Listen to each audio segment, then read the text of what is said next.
Welcome to the First Choice.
Hello, you beautiful bastards, and welcome to my so-called show. And tonight we're going to be talking about the 2000 semi-biographical crime drama dark comedy starring Eric Bana, Chopper. And I am joined here by Mr. E, who we have not had in a while, but glad to have you again, man. How you doing, man?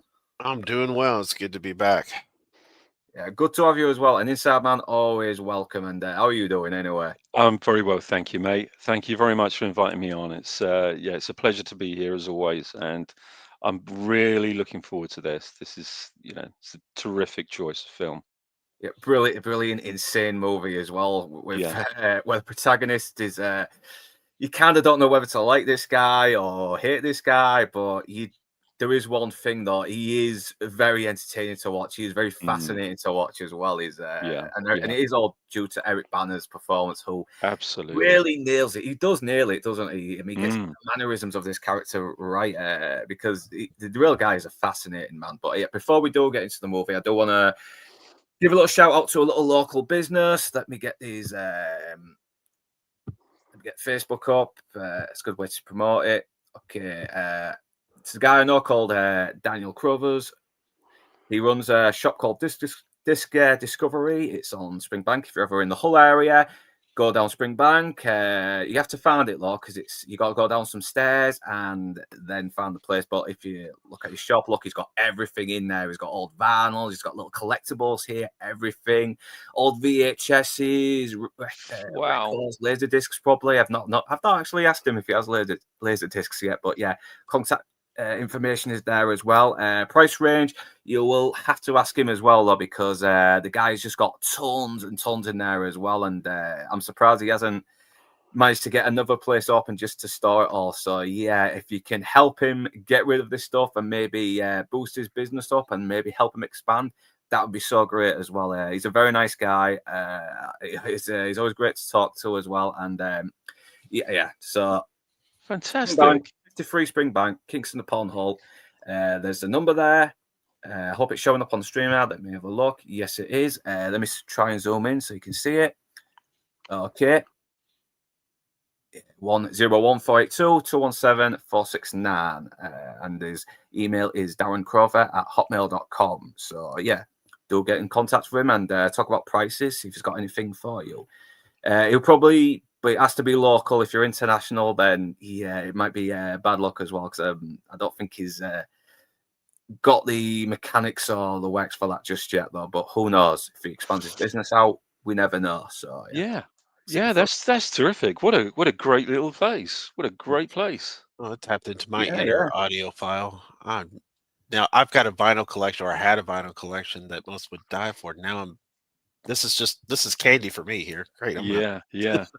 I know he's got tons, man. I mean, he's been investing in like VHSs, everything since for the last few years because he knew one day they're going to start becoming very valuable again. I've been noticing that as well. It's insane. So yeah, let's go into the comments as well, see if anyone else is in.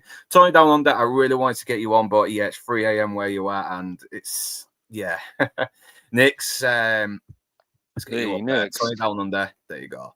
Talk about an Aussie legend. Nice. Yes. Hail, Nix. Always welcome, man. And Fandad, man. It's a bit early for come through. Yeah. Unless you want to jump on, mate, let me know. I'll send the link to you on the email. Love him. Love that guy. Yeah, very nice guy. I like him. So yeah, Chopper Reed, or Chopper as it's just called in, probably everywhere. First time he came about this movie or came into knowledge of it, Mr. E? Actually, I think it was like 2008. I believe. I mean, I totally missed it in 2000, and honestly, I'm thinking it was HBO, or I believe it was on Netflix at one time, back when they didn't have the latest movies. You used to have to order DVDs and stuff like that, but it was actually streaming. And then I went down a rabbit hole from there. So I guess it's about 2008, and it piqued my interest since I visited Melbourne, or however you say it here in Texas, Melbourne. But I loved it. I fascinated. Went down a rabbit hole, researched this guy through in and throughout. But it is a fascinating story, and like you said, I still know if I believe him or not. Yeah, I know, because he's well known for being a lying bastard. He's even admitted it. Never let the truth get in the way of a good yarn. He's got that laugh. He gets the laugh right. I don't know if you ever saw footage of Eric Bana hanging out with Chopper Reed as well, but it's the bit where he's talking about the ear cutting scene and Eric Bana's just sat there, sort of like Chopper's telling him that he had his hands folded, everything, while the other guy was cutting it, and he's reenacting the guy cutting it, saying, "Oh, he was trying to be James and everything," and you can see Eric Bana's face as well. He is just he's wondering what the fuck is happening here. Yeah, what did I get it? Yeah, he must have had fun though with this guy, because he did hang out with him for a couple of days, and he has said he really enjoyed his company. Yeah, I mean, you look charming. I mean, like you said, I listened to the commentary for most of it, and then also watched some of his reels. And you can kind of see behind the eyes. There's really nothing there. And then researching his criminal history, I'm like, how did this guy even get out of jail? I mean, know. Here in Texas, we would have just shot him at one point. I mean, I know it is insane as well. I mean, the loopholes he went through to get out, and then suddenly trying to get in. I mean, he should have been in jail straight away for what he did to Sammy the Tech, but that really did happen as well. I mean, there is a big story to how that happened, and it does sort of you start to think, okay, I can see why the police did bring this guy in a little bit, because apparently Sammy the Tech was a bit of a woman beater as well. He beat this guy's girlfriend, and as soon as some guy walking the dog saw his body, I mean, the police automatically went to the boyfriend. So that does seem a little bit, because it seems to be the first thing, doesn't it? I mean, if something has happened where a guy's wronged a girl, they're going to go straight to the boyfriend of that girl or the husband, whatever. It's crime of passion. But so moving on. Cheers for that, Mr. 8. When did you first come into knowledge of Chopper? Well, I'd heard about it. I mean, I was at the time of its release. Unfortunately, I didn't catch its release at the time of its release. I had very, very little time over the year 2000. I was literally just working for the entire year on a big HBO project, and so I didn't have much time. And I caught this on DVD. I found this. I heard about it, and I thought, I must see that, and I missed it. And then when I'd finished and went on to another film project, one Saturday I was strolling around the shops and I found it in a bargain bin, and I thought, oh my God, I forgot all about that. So it was just a standard DVD release that I got it on. I thought, holy crap, this is this is quite some movie. There's a couple of things that I think now, in retrospect, I think this is a better movie than Bronson. Bronson is it's a similar kind of thing, but it's very much a more stylized depiction of the character of Bronson. But I much prefer this, although Tom Hardy's performance in Bronson is just outstanding. Yeah, because and they it's a are great both film. crazy fuckers, aren't they? And they're Yeah, both completely. some Yeah, very good actors, and yeah, yeah, they both still have this kind of charm to them, this charisma on yeah, screen where you're fascinated by them. And the thing is, I actually don't live too far away from the prison where Charles Bronson took that teacher hostage. yeah, Remember the scene where he's yeah, yeah, yeah. I mean, I was still yeah, at primary school when that happened, and my primary school's a lot closer to it as well. My yeah, my high school is just across the road. Well, where my high school used to be, anyway. yeah. I mean, you could just Wow. go around the back of the school, go up the top of the corner, turn right, go over the bridge. That prison is there. It's Wow. crazy. Yeah, yeah. This. As you say, quite rightly, the pair of you have mentioned or alluded to the fact that his version of events maybe not necessarily can be trusted. Yeah. He did say, you put me in front of a camera and I'll tell you a lie. Um, and so, what does that really tell you? However, a lot of the information that we now have has really sort of corroborated what he has said, although there are kind of slightly twisted versions within the movie. Um, but you can't take anything away from Eric Bana's performance in this. I mean, this is the absolute embodiment of this character. Yeah, I think the fact that he was bullshitting does help the movie a little bit as well, because Yeah, I mean the film is basically his life condensed, because mm, all these, most of the characters are amalgamations of other people he's come by. yeah, Neville Bartos is an amalgamation of many yeah, drug dealers who he did the same thing to over and over again to all these other drug dealers, all mashed what he's done to all these drug dealers is mashed into Neville Bartos. yeah, It's yeah. It's funny. I mean, it kind of reminds me of not wish to get too sort of arty farty, but it's something that Lord Byron said, that we are the sum of the parts of the people that we love. So, in other words, everybody that we meet, that we happen to bump into within our lives, and all the experiences that we have with those people, that they do form part of who we are. And I think you're absolutely right on that. I mean, he is he is the manifestation of the events that he has endured through his life, particularly his childhood. And obviously, he was a terribly abused child. At the age of 5. I mean, it's truly shockingly abused. And yeah, then and that's obviously went but away to an he never really orphanage. mentions who abused him though. I'm No, like, he doesn't. No, he doesn't. And I know his father was maybe a little bit too handy. His mother was, he considered her, I think, to be quite a religious zealot.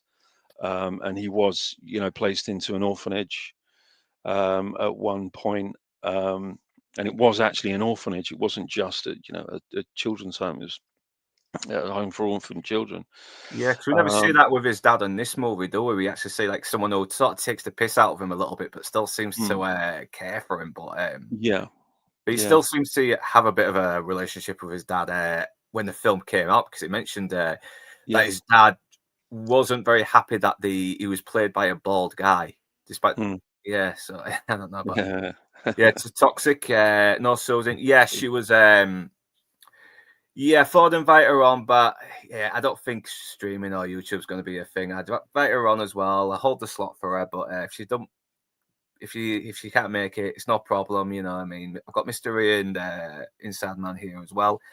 I don't know if you want to jump on if you've already seen this movie. If not, we'll sort something after. But I'm getting some clips for his top 5 1985 movies soon as well. I've got all the yeah, clips to edit it, so yeah, I'll yeah, have that ready for you tomorrow, Lord Toxic. Okay, and oh yeah, and yeah, going back to the first coming into first knowledge with this movie, yeah, I had caught it before on the inside sleeve of a crime movie. I can't remember what. I think it might have been. The Firm with Gary Oldman, not the one with mm, Tom Cruise. The yeah, one with Gary Oldman, the football yeah, hooligan movie. yeah, And then it came on TV. I managed to catch it. Yeah, it was. I was laughing my fucking ass off because I'm a sick fuck. I'm a sick man. mm, I was a sick-minded teenager who turned into a sick-minded man, and I have no shame about that.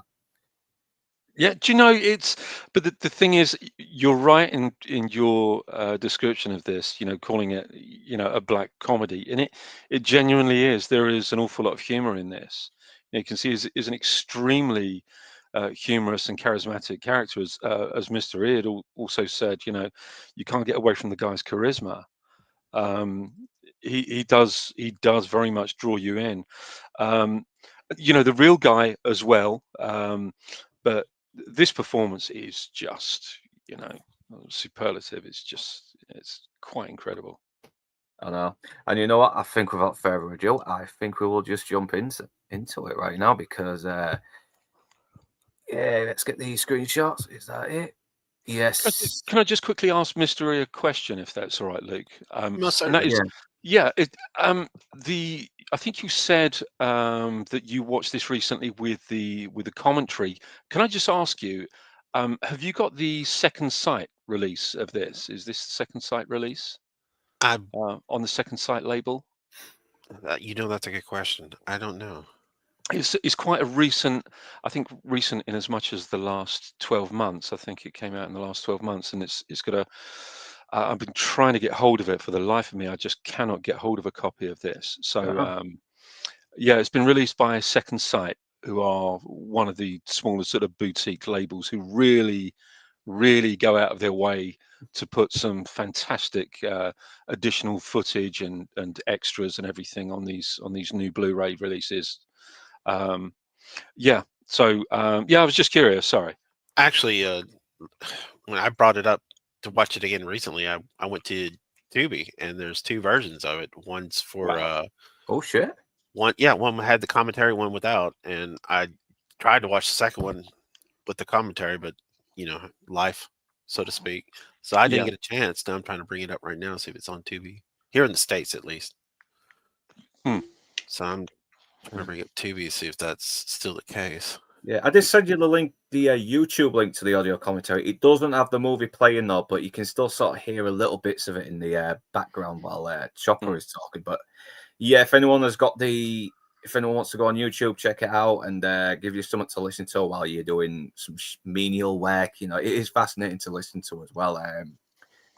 Because despite his how insane this guy is, and probably was a bit of a sociopath, he is very fascinating to listen to, and you kind of don't want to hang out with him a little bit as well. Yeah.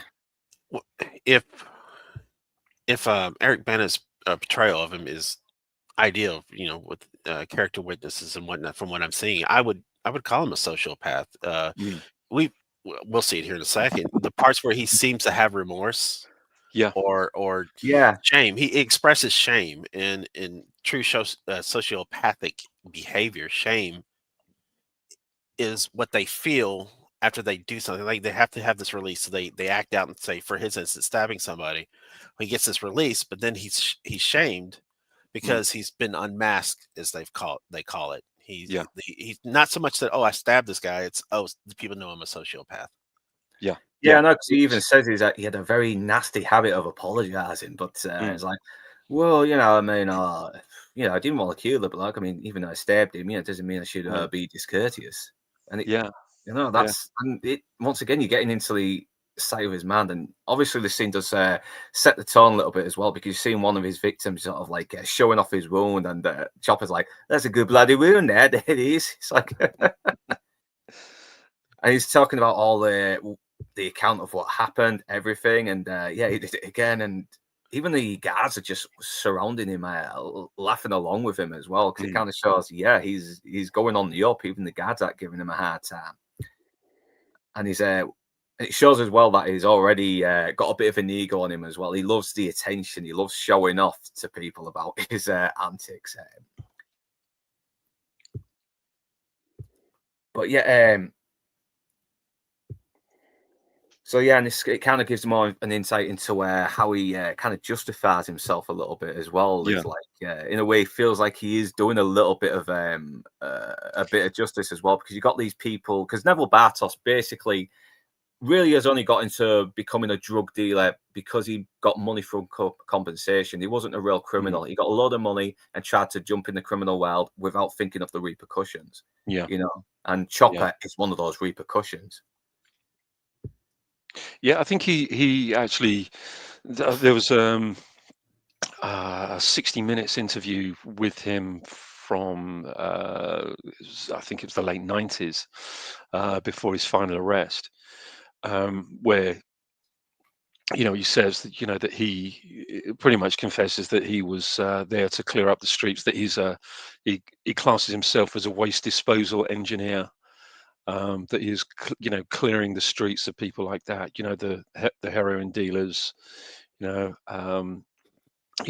kind of criminals that hurt innocent people. I think that was like a lot of these sociopathic or psychopathic people that have this image of themselves in their own minds, that they are there either doing the work of the authorities, what the authorities should be doing, or what they consider to be God's work, cleaning up the streets. And for my money, I think there's no differentiation between the two. These people they are what they are. They are either psychopaths or sociopaths. And they say that the most hideous of psychopaths can be the most charming of people. Yeah, no, and it's crazy as well because even though it's not a good thing to admit, sometimes the sociopaths or the psychopaths can be the best people if you need the job done, because it's they don't have they don't always think about what's the term? They don't always delve too much into the morality of it as well. They kind of think, what's the least shitty option you do in a way? It's like, and if I was leading an army, I'd want some sociopaths on my team. It's sorry, mate. Go on. The only difference I was going to point out is, sociopaths have to study human behavior, because one thing I learned, because for a while there was a pre-psych major, and sociopaths tend to not blink, believe it or not. They spend more time in a fixed stare. It's kind of an empty void. And the simple reactions you and I might have to seeing a dog get hit, or somebody be put into danger, our face will tell everything. Theirs will tend to be blank.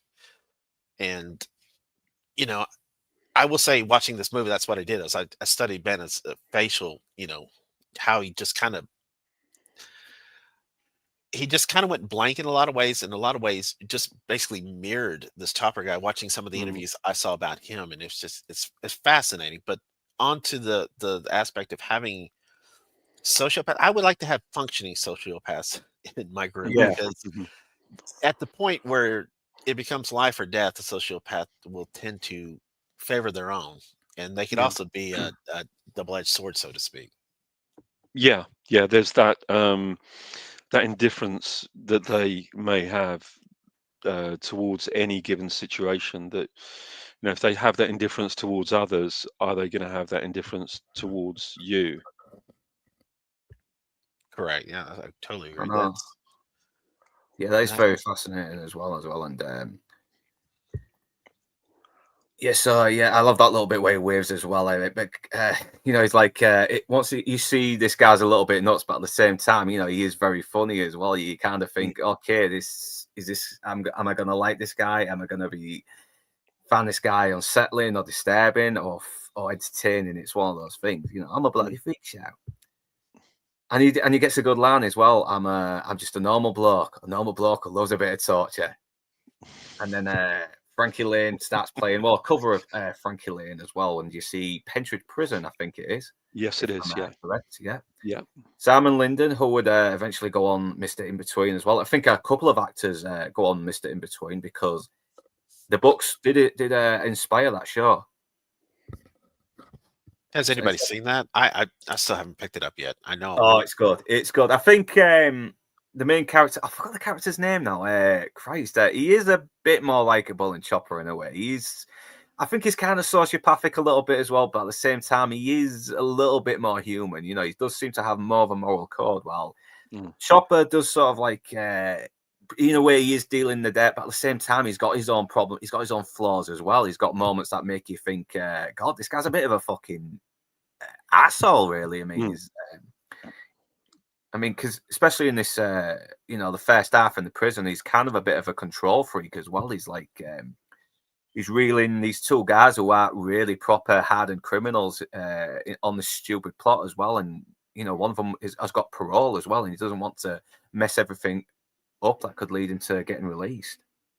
But obviously, not a lot of history is put in the war between these two. It's like the dockers and the painters, and even he doesn't know why they're at war.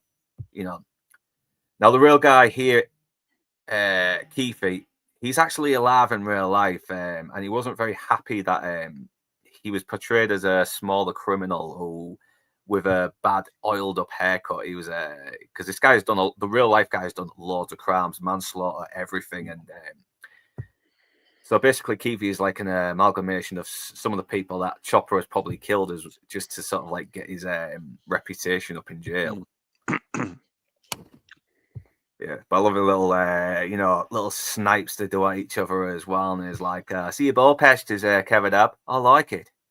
And he's like, yeah, so you're not going to do them? And then it's like, nah, you're not worth it. It's like, oh, come on, right?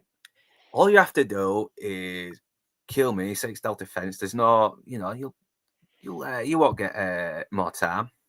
Yeah, there's not a judge. There's not a judge in the land that would put you in jail for this. Yeah. I know, and he's like, oh, I thought you was already a good bloke, oh yeah. What you ever do that was good? He's like, well, I bashed you. Once again, he ignores him as well. He kind of sort of like, he's like, listen, fuck this guy. He's trying to get a rise out of me. I am not going to buy it.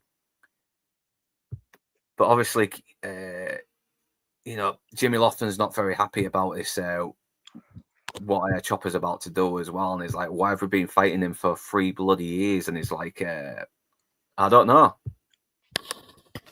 That part actually made me laugh out loud. I'm not going to lie. I don't know. Well, We're just fighting him. It's like, you got to be kidding me. It's like, who can be the most nastiest bastard in jail? I mean, you do that, barely anyone will fuck with you. Or someone will try and fuck with you, kill you, and then get the same kind of reputation you did, and have some other asshole trying to kill him. So yeah, shame can be a powerful motivator. Yes, Eric Banner can act. He can make a blank stare work. Unlikely he's blank nowadays. Yeah. Agreed. Did anyone in the panel read the book? I have not read the books yet. I've downloaded his first book. I'm going to be reading that shortly. Yeah, Ray Shoesmith, lads. Okay. You're not joining us then, Fan Dad. You can do if you want. I've sent the link to you. So this is where Chopper comes in with the shiv as well, and you can see him as well. He's really prepping himself up as well. He's getting himself ready to do it, and he's mentioned in the commentary as well that he had to be really quick as well. A few little stabs in the neck, blah, blah, blah, in the face, and just get out of there without getting a drop of blood on you, which is, yeah.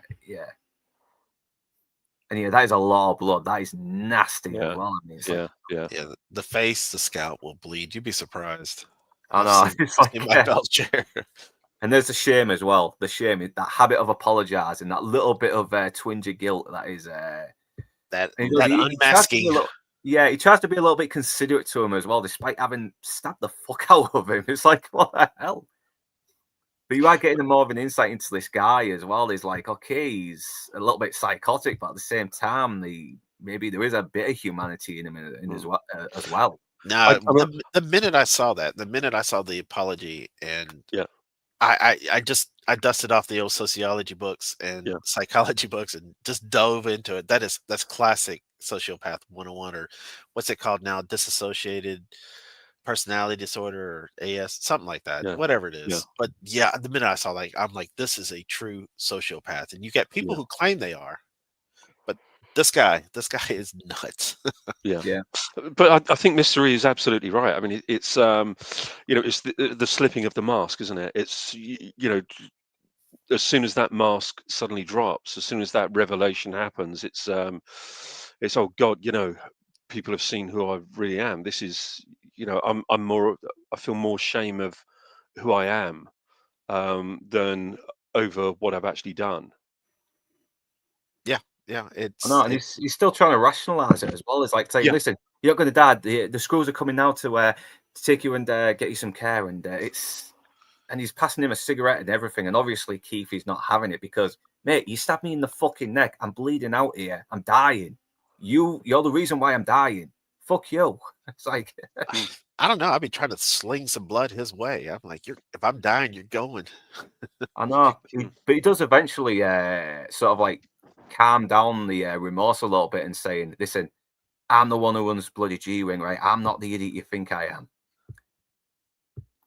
And yeah, in this, and I think Cop Chopper himself has actually admitted that, he was, he was nuts, but he never realized it back then.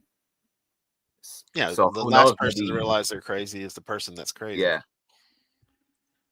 I know, and he's admitted he was never really well liked by everyone else. I mean, the only people he had was Jimmy Lofton here and Bluey.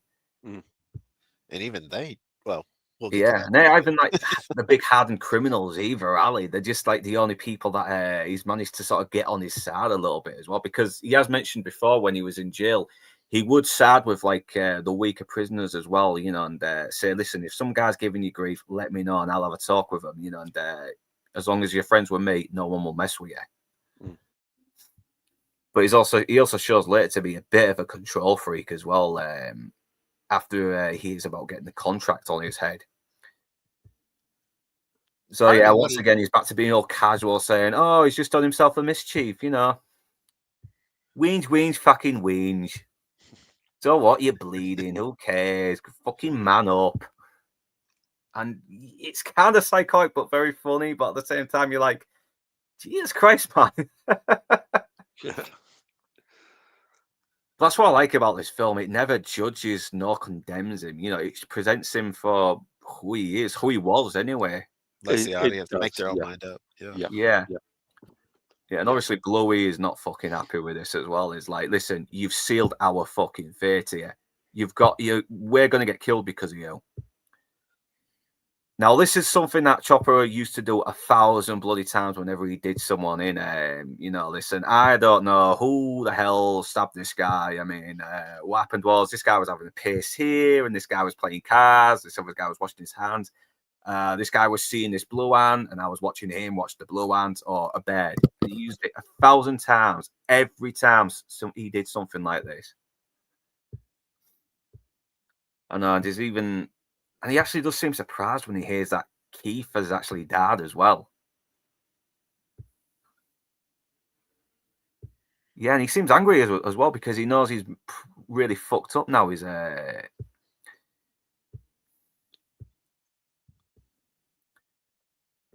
and obviously the other guys are having a go at him as well. It's like, well, what else do you want me to do? It's like, and even Bluey starts to show a little bit of balls towards him as well. And you can tell this guy is kind of been one of the weak links in prison. He's the guy that was getting fucking shit on all the time because the so was the prey. Because that's what prisoners are like, aren't they? They're like animals, aggressive animals who will tear apart the weak link in their territory. Yeah, it's that whole kind of put a bunch of rats in a cage together, and sooner or later they're going to start eating each other.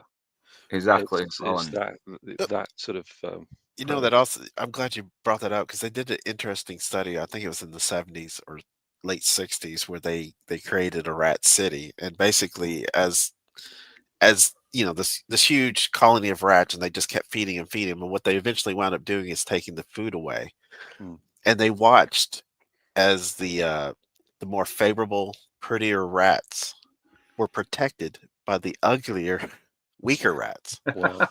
Wow. And this popped into my head immediately. It's like he is the alpha, you can see that, and now the beta and the omega are pretty much surrounding him.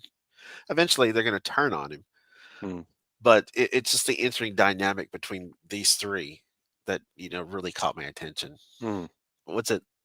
Bluey, and what was the other guy's name? Lohan? Loffman. Loffman. There we go. Yeah. And I mean that really piqued my interest. I was hoping this would be a little more in depth than it was, but just watching that alone, I mean, I couldn't peel my eyes away. Yeah, I know as well, and it it also kind of shows he's a little bit of philosopher as well. Like even when there's peacetime, our enemies are still our enemies.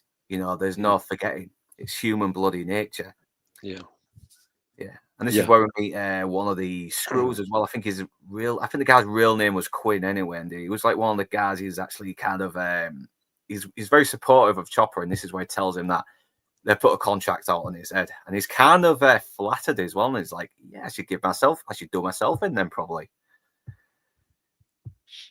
But at the same time, he's sort of bringing that paranoia as well, isn't he? Yeah. For the Yanks in the chat and here, a screw, I'm assuming, is part of the it's prison guard or prison guard, basically. Yeah, that's what we call them anyway. Well, we used to anyway. I don't know if we call them that anymore because they still call them screws. Yeah. Okay, I'm just curious because I was like, I'm assuming that's what that means. Yeah.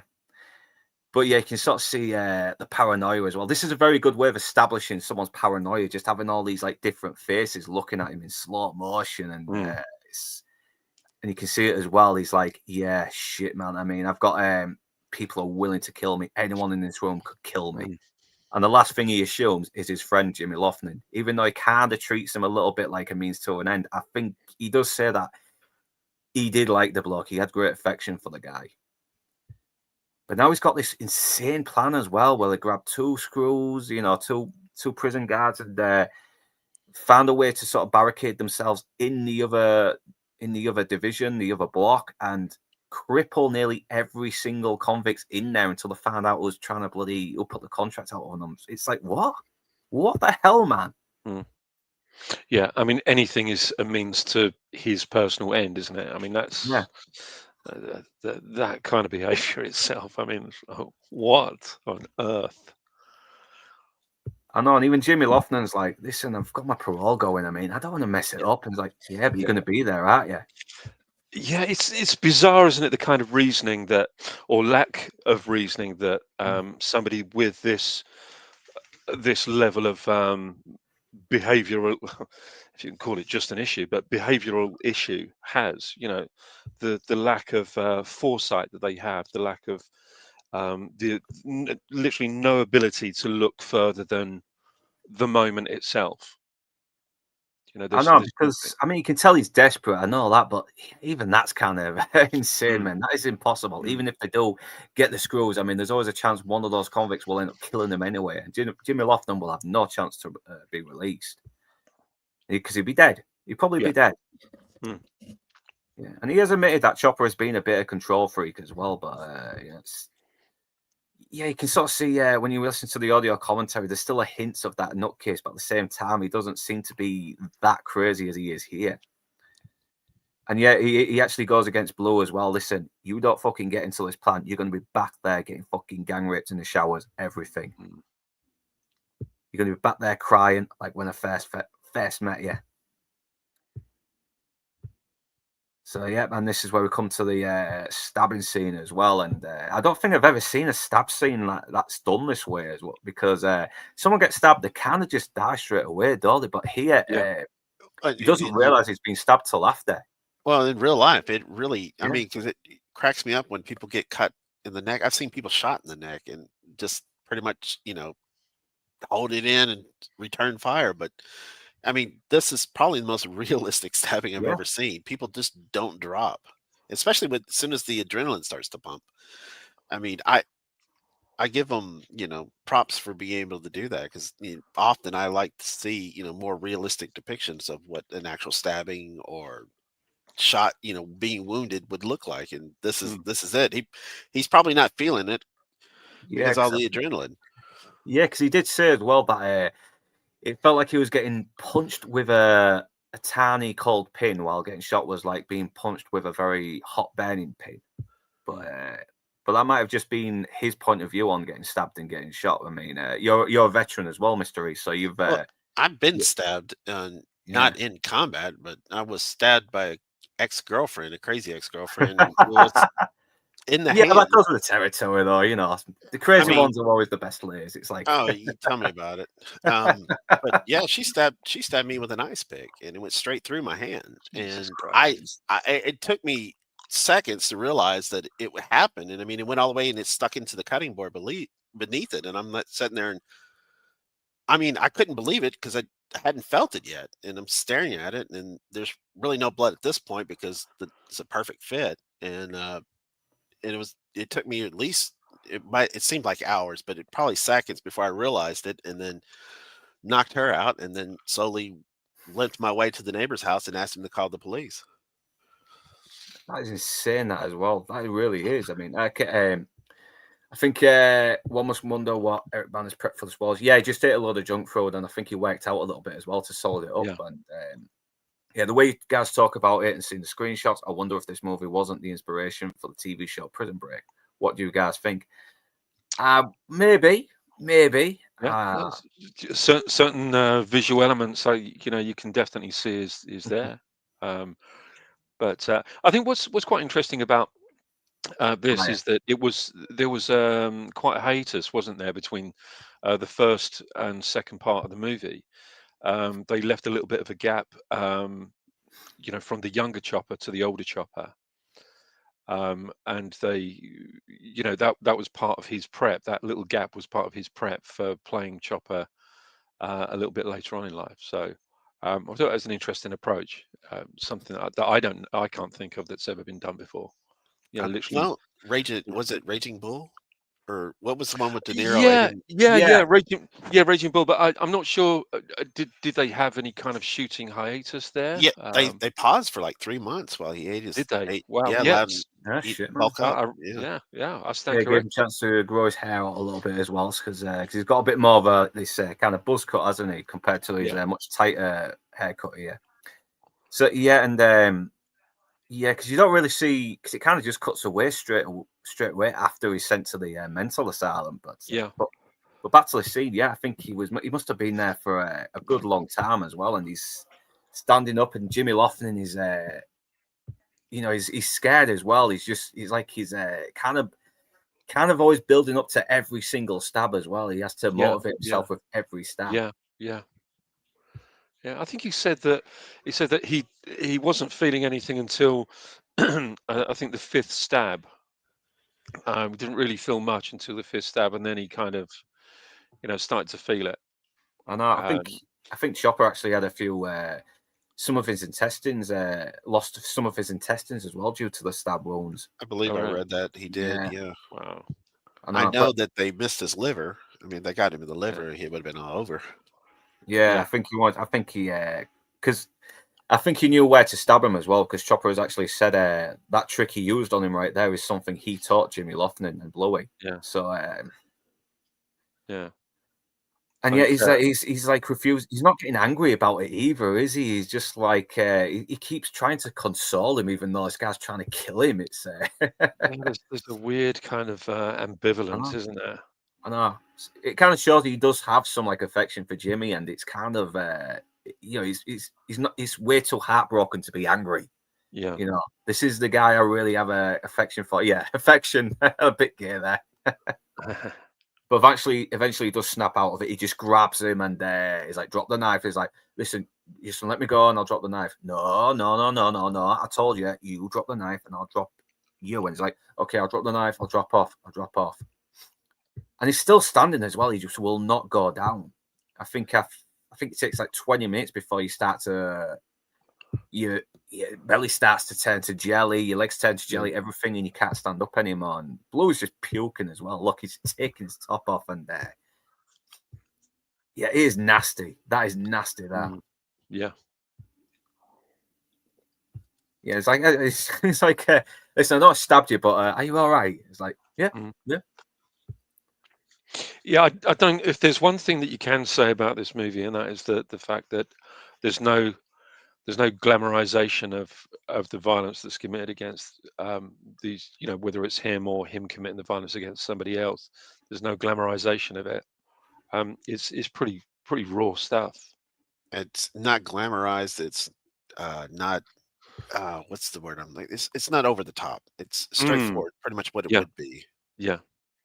Kind of like the last time I saw that was in American Me, the stabbing scene at the end. Yeah. That's it's almost kind of euphoric as well. You got that kind of Oh yeah, Fandad's here. See if we can. Hey, man. good lad. Yeah, how you doing, man? How you doing? Hey. What the fuck's going on? Yeah, I was going to invite you, but I know you're not usually into these like gangster movies and that. But You bunch of or fucking crime movies. Sheilas. Yeah, let's have you on again, Fandad, man. How we doing, lads? Very Yeah, well, we're thank you. fine. Hanging in there. So yeah, first time you came about this film, then, Fandad. Hang on, I'm getting some echo. Let's have a look. Ah, Sorry about that. I've got YouTube running in the background and it's messing the audio up. I haven't seen this film for years. I can't even remember half of it. When was it made? 2000. 2000. Yeah. Was it? I thought it was longer than that. I remember somebody. 25 years old, Somebody was sort of reciting that scene where he says it's a bit early for Kung Fu, isn't it, mate? Yeah. Which He doesn't prompted me realise to it's been watch it. stabbed, does he? So yeah, it's going to be as soon as it dropped on DVD was probably when I saw it, and that was probably the last time I ever viewed the movie. So you're looking at over 20 years ago. Yeah. And maybe old as fuck. I can't even remember what I did 2 weeks ago, so I've got no chance with so you guys are gonna have to guide me through this. I'm only here for the crack. Yeah. It'll come back to you, mate. It'll come back to you. No. In about 2 weeks' time. Yeah, when they stab him, they miss the delivery. But I see myself out, yeah. Leave him alone. Yeah. RT as well. Thanks for the £5 New Zealand super chat.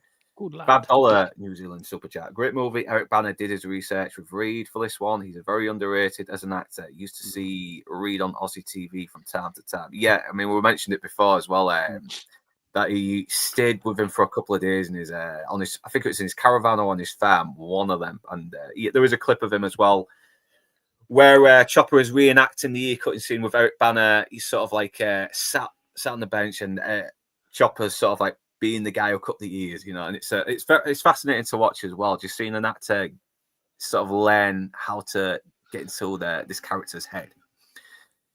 So so Jimmy Loughlin kind of just lays him down and consoles him and gives him a nice little cigarette to smoke. And obviously he could have just killed him right there, but he there's two reasons why he's not doing it. One, he still kind of considers him a friend, but at the same time, he still has to do the all stab himself in the arm and make it look like self-defense kind of thing, which wouldn't be very plausible if he did cut his throat right down there.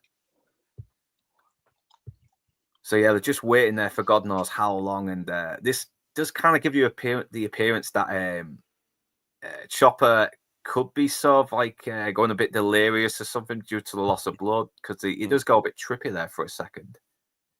Are we up to the part of the movie where it's the scene that I was describing before? Where he says it's too early for Kung Fu. He gets stabbed about 5 or 6 times, doesn't he? Yeah, this is it. Nasty. Yeah, it is. I know, very realistic as well, and it's not overly aggressive. It's just kind of like it's very nonchalant, wasn't it? Happening. It's just happening, isn't it? Just trying to process what the hell is going on.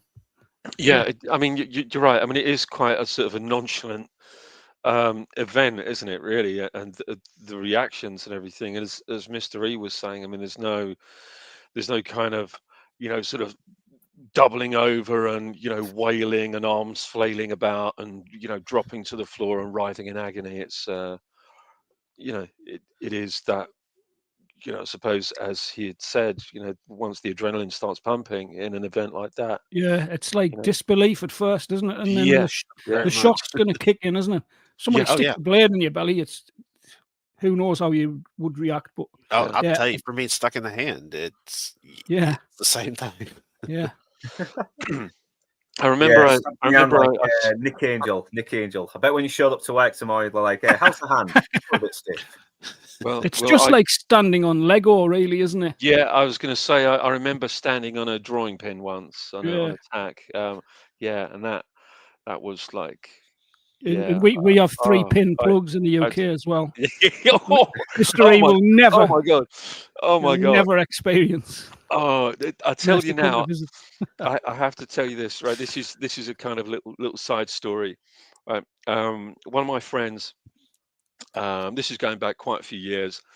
I was around my friend's house, and he has a couple of kids, and they were sort of mucking about and what have you.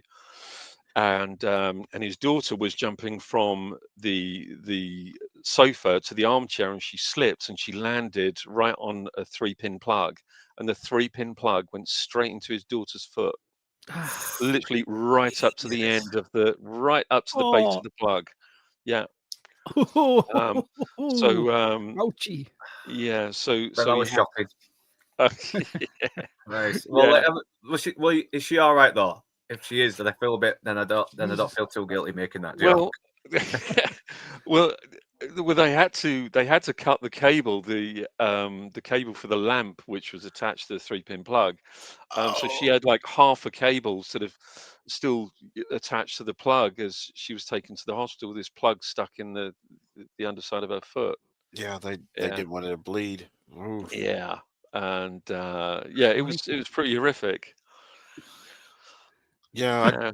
they were taking me in the ambulance. I still had the cutting board taped to my Oh chest my with the God. pick, and I'm just sitting there the whole time. Oh no. It was more embarrassing than anything. Yeah. Oh dear. Oh, Oh, gosh, it's you always hear terrible. about these horror stories as well, like people working like these meat factories as well. The hand Yeah. gets caught in the blender, and the hand actually ends up looking no different to the fucking mincemeat they're grinding down. It's Yeah. Mm, Yeah. right, yummy. it's nasty stuff. And I'm a bit squeamish as well, but as soon as I look at it, I'm like, Jesus, it's like I'm kind of fascinated looking at it. I should look away, but I can't. Yeah. Yeah. Look away. Yeah, there is a morbid curiosity to this kind of thing, and I get why some people, do have a thing for seeing these nasty images. But yeah, so moving on, we got the guards come in to collect Chopper, and he's stabbed himself in the arm because Bluey's too much of a pussy to do it, and it's like, oh yeah, well, he went for me first, right? You are going to believe me. He went for me first, and all they're concerned about is getting the knife off him and getting Chopper in. It's like, all right, he went for me first. Can someone have a look at my arm? And it's very and it cuts straight away to Chopper in the hospital as well, and yeah, that's nasty. Look, that would bruise Fucking like hell. hell as well. Everything, Oosh. and he's still in good shape here as well, Eric Banner. And they're asking, "Are you prepared to make a statement?" And he's like, "Listen, it's not a big thing, if your mum stabbed you, you don't just get angry about it. You just you just say, all right, my mum stabbed me. I better go to the hospital. Patch myself up." I got a quick question. In Australia, do law enforcement carry firearms? I Yeah, they believe do. they do. Yeah. Yeah. They Yeah, do. I think I some don't know if it's happening now in certain areas, because I know that's become really totalitarian at the moment. Mm. All I know is that I would be packing with a chopper in the room. Sorry, Yeah. Oh yeah, just how casually they're sitting there. Yeah. yeah. I know. It's like because he looks like he could handle both of them as well, even though he's not as big as he is later on. And yeah, these guys look like proper 1970s police officers as well. The long hair, the mustaches, they look the same. They look like twins. Yeah. The one on the right looked like my dad. Same haircut, same tops. Yeah, we need to bring back those awesome mustaches. We do. It's like them two off Hot Fuzz. Was it? Yeah, the That Andes. is. Yeah. Yeah. Aye, the Andes. Yeah, what else you got, Crooked and Tabby? Everyone's Ooh, murder. Yeah, change the fucking record. I gotta do that one day. I gotta do that because that is one hell of a. It's probably one of the best written comedies out there. It really Just is. do it straight after this. Yeah. No I can't messing be arsed. about. I got other stuff I need to do as well. I might be all night trying to get the intro ready. I don't know yet. Mhm. But they tell him that Jimmy's laid a claim against him. It's that he tried to go for him, and he's like, "Come on, really? He's a victim of crime. Come on, how much is he getting for?" It's like 10 grand. He's like, shit. He's almost finding it amusing. He finds it amusing. He's not angry. He's just amused by this all. So he thinks, well, if he's charging me, does that mean I can lay a claim against him? So yeah, now he's all alone now, and Blue is still trying to be friends with him after what happened. It's and Chopper's like, listen, you could have had me. You had me right there, and you fucking bottled it. Because if I'd have taken that knife, I wouldn't have stabbed you a few times. I would have cut your bloody head off. And Bluey's just like, well, why are you going against Jim? And it's like, well, he stabbed me and made it out like I was trying to kill him. It's like, fuck this guy. And even, and once again, Bluey's still trying to rationalize this as well. Listen, I know he put you in a situation that would have gotten you killed, but at the same time, he kind of being just as slimy as he is a little bit. Mm. That's my view, anyway. Yeah. He's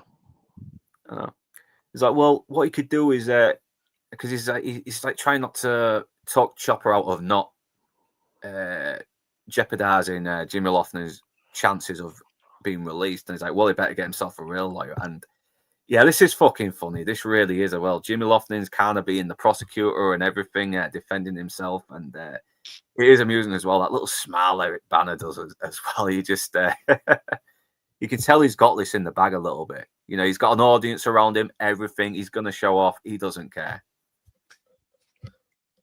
So yeah, he's doing his whole case with him as well. You know, like about behavior and that. Just he had like shotgun everything. He tried to abduct some judges, everything like that. It's so if you had the shotgun right now, who would you use it? This judge? And it's like, no, I'd use it on you.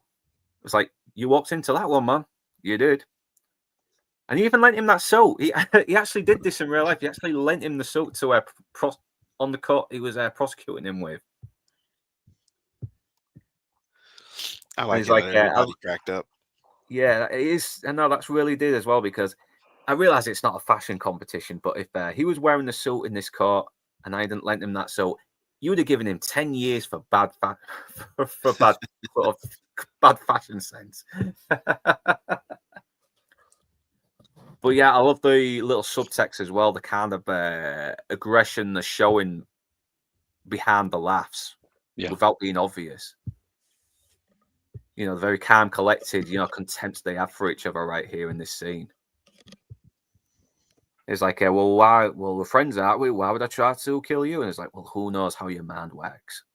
Which is a really good response as well, because apparently the real Jimmy Lofton was certified insane by 14, so he has had some mental problems in the past. But he was I think he was still kind of a bit rational as well. He wasn't totally schizo or anything like that.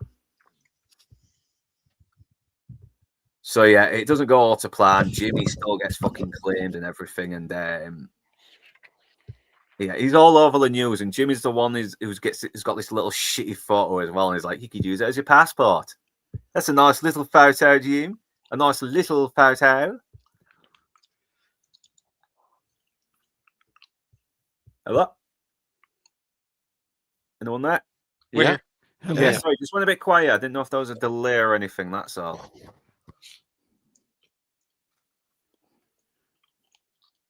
Hello? Yeah. Hello. No, you're going quiet. Hello. You're going Hello. Sorry, G'day. I know, I was just saying something, and there was a lot of dead air there. I was wondering what the hell was happening. We were just hanging on your every word, Luke, yes. Yeah. with bated breath. Bring it on. Who's that guy? His hair's shit. Yeah.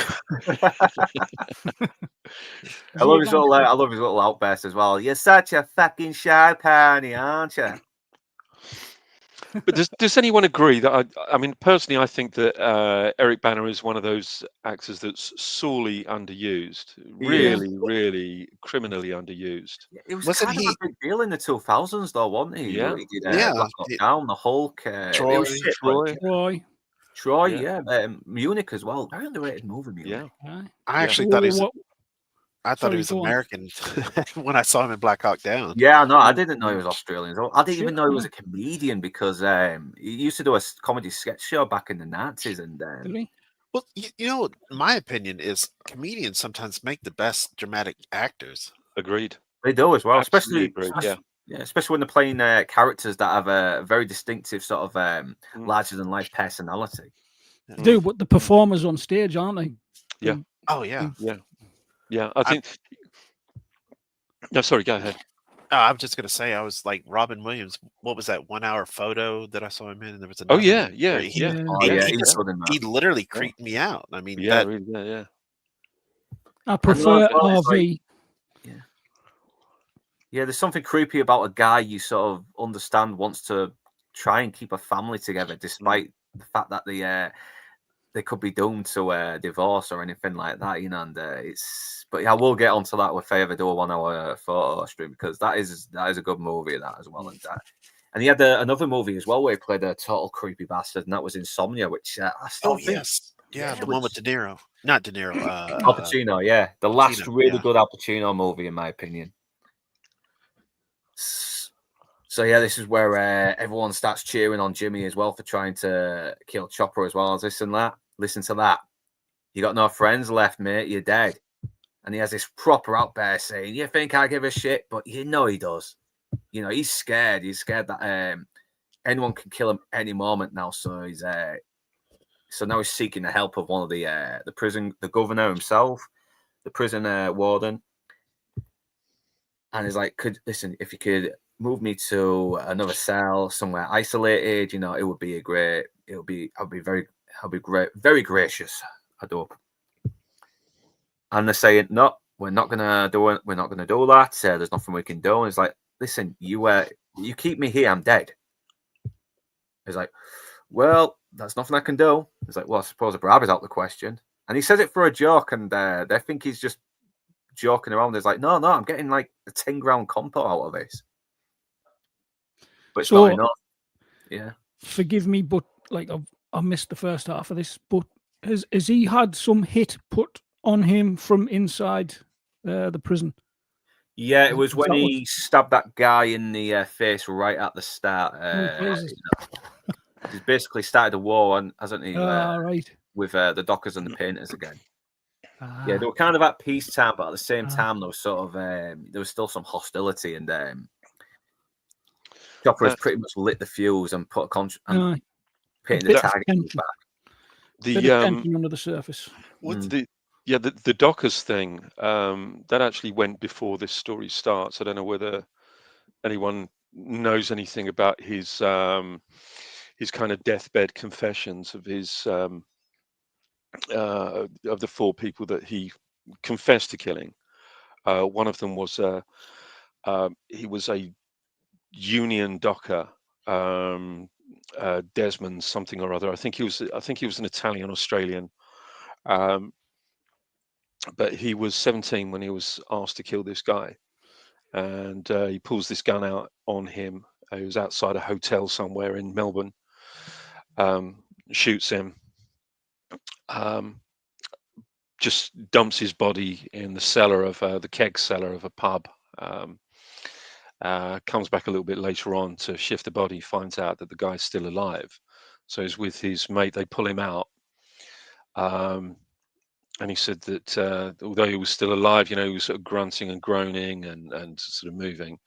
He said all I did was stamped on his throat just to finish him off. And then him and his mate, they just dragged the body along and dumped him in the woods or in the I remember hearing about that a while ago. Was it on the 60 Minutes documentary? It was on the 60 Minutes documentary. Yeah. Yeah, he kind of laughed a little bit about it as well. It's just like, do you find it funny? I find it a little bit funny. No, he's a fucking turd, mate. He was a fucking turd. I got no regrets. The guy was a fucking turd.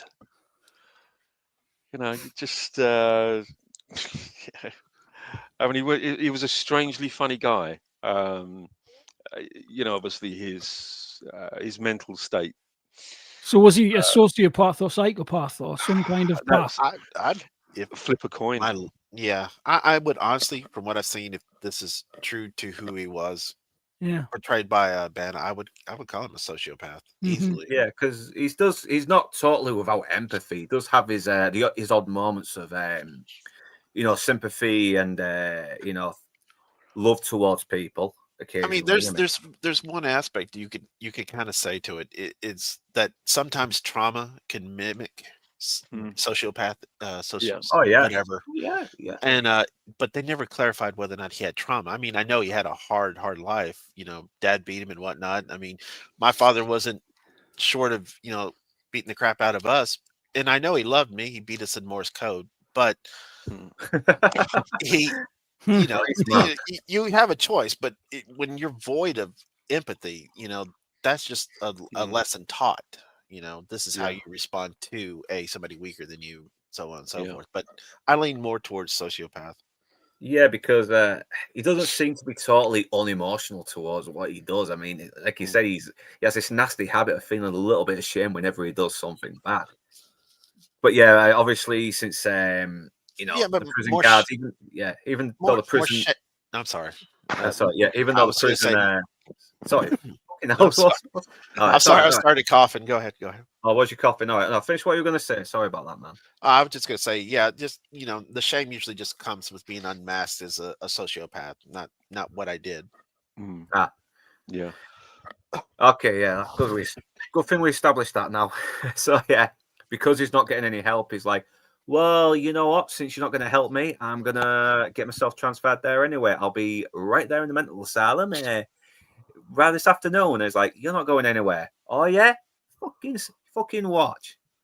He's already figured it out as well, and I think his first idea was to have his arm cut off, but he thought, you know what, just have my earlobe sliced off. And yeah, apparently this happened as well. The guy was trying to be gentle while slicing his fucking ears off. Like, how the hell can you be gentle slicing someone's ears off? Slice it off.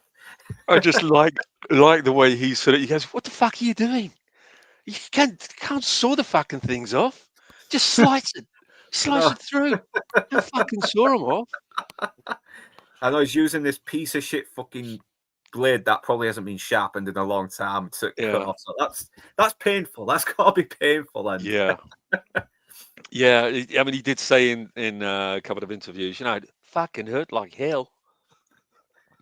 I know, it's like it was either that or get bloody hacked up by some prisoner in H division anyway. So yeah. It is funny, it's shocking, it's disturbing, it's gruesome, it's gut churning, but God, man, it is hilarious. It really is. The reactions of everyone, his reaction, the way he conducts himself about it, the reaction of the guy cutting the ears himself, you just can't help but laugh. How incredibly psychotic it is. Yeah. But it's just, as I mentioned at the very beginning of this, that that there is a similarity between this and Bronson in as much as the absolutely bizarre behavior is amusing from both of these characters, both depictions of both of those characters, from Bronson and Chopper. Never seen Bronson. That's Tom Hardy, though, isn't it? It is, yeah. He was wasn't he a British lunatic? Yes, yeah. With a big sort of, he had like a handlebar mustache, didn't he? If I remember. That's the one. Yeah, it was like he looks like a Victorian strongman, but yeah, this guy, obviously he's not.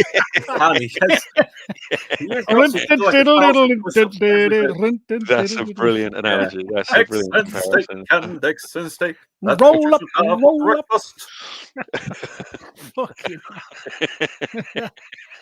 Bronson and the bearded lady. Brilliant. Get in. Brilliant. Fucking hell. But the fact the guy was at old age and still do like 1,000 bloody push-ups and bend bars with his bare hands, it's amazing. Unless, But yeah, I've known a few people who was in jail as well, and they were serving at the time that Bronson was in Hull as well, and they managed to catch a glimpse of him and everything. Sometimes even sort of like get what was it? What they call it? A high five from him when they was walking in past everyone. Yeah. He was surrounded by guards all the time.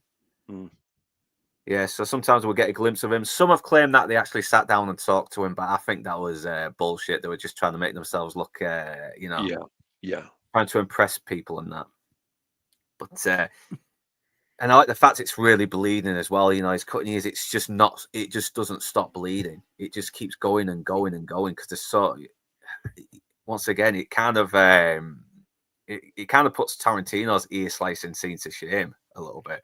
It really does. It really does. Look at that. Oh, that's a lot. He's practically painting the floor with his blood. Is he just holding his ear, smoking a tab? Yeah. He's just going to walk it off, isn't he? Yeah, that's where men were men. Yeah, Jimmy Lofton's actually sort of like he's actually still trying to be a friend even after stabbing him and taunting him that he's going to die in prison. He's like, listen, you're going to get yourself, sorted. You know, you're going to go in the cold shower and rinse it off. And he's like, oh yeah, now you're going to be my friend. Well, fuck you, man. I took you to tears to fucking glory. And this line as well is very heartbreaking. He's like, I'm not angry at you. You just broke my heart. That's all. And this is so great as well. He's got this towel wrapped around his head. That's all the blood is like seeping through the fibers, everything. And it's like, oh yeah, practically you said you couldn't do anything for me, but now you're here to carry me out. I told you I'd get out, didn't I? Have a look who's fucking leaving, boss. Yep, and then it cuts to 1986. It's like, What a headline! Put that back on. That was mint. Yeah. What did it say? Inmate chops his ears off. Yeah, God, man. This movie is insane. I think Joe Rogan was there's a good clip of Joe Rogan talking about it as well with Shane Gillis from the Tigers. Oh, God. Yeah. Now, don't mention Rogan. Ever since he moved to Austin, he's just like a nightmare. Is he, man? I mean, yeah. I thought he was getting more based anyway, because he seems to be going right against his more liberal views that he used to have back in the 2010s. No, it just seems like Hollywood friends have followed him here. I mean, it's more annoying, especially when you're native to the area. It's like, you get celebrities moving here, and then it's I don't know. Tourists. Yeah, basically. They are doing it to get away from bloody the liberal insanity in California, are they? I mean, it's like they're trying to bring their liberal insanity into Texas. Yeah. They are in a lot of ways. It's kind of like one particular comic enthusiast I won't mention who moved here from Texas, and I'm like, go back to California. And just like, yeah, no, it's like they're trying to bloody spread their what they call it, their amazing outlook on the bloody plebs, for lack of a better term. Yeah, I'm just glad we can open carry in this state. Y'all might see me in a documentary. The guy just finally lost and started shooting celebrities. Not that allegedly. No, I actually do it. YouTube. Don't worry. Oh, it's what Terrence Stamp said in that Get Smart movie. Where would we be without their sharp political advice? Yeah, rest in peace, Terrence Stamp. I'm going to get a review on The Hit as well, because that is a very underrated movie, to be honest. So, so Chopper Reed is out of prison now. He's gotten a litting bit fatter now. He's got his hair out. Is that in there? Fucking hell. Yeah, he's got these silver teeth now, where he's obviously suffered a lot in the mental asylum, but he survived it. And he has said he made a lot of fucking nutcases in there.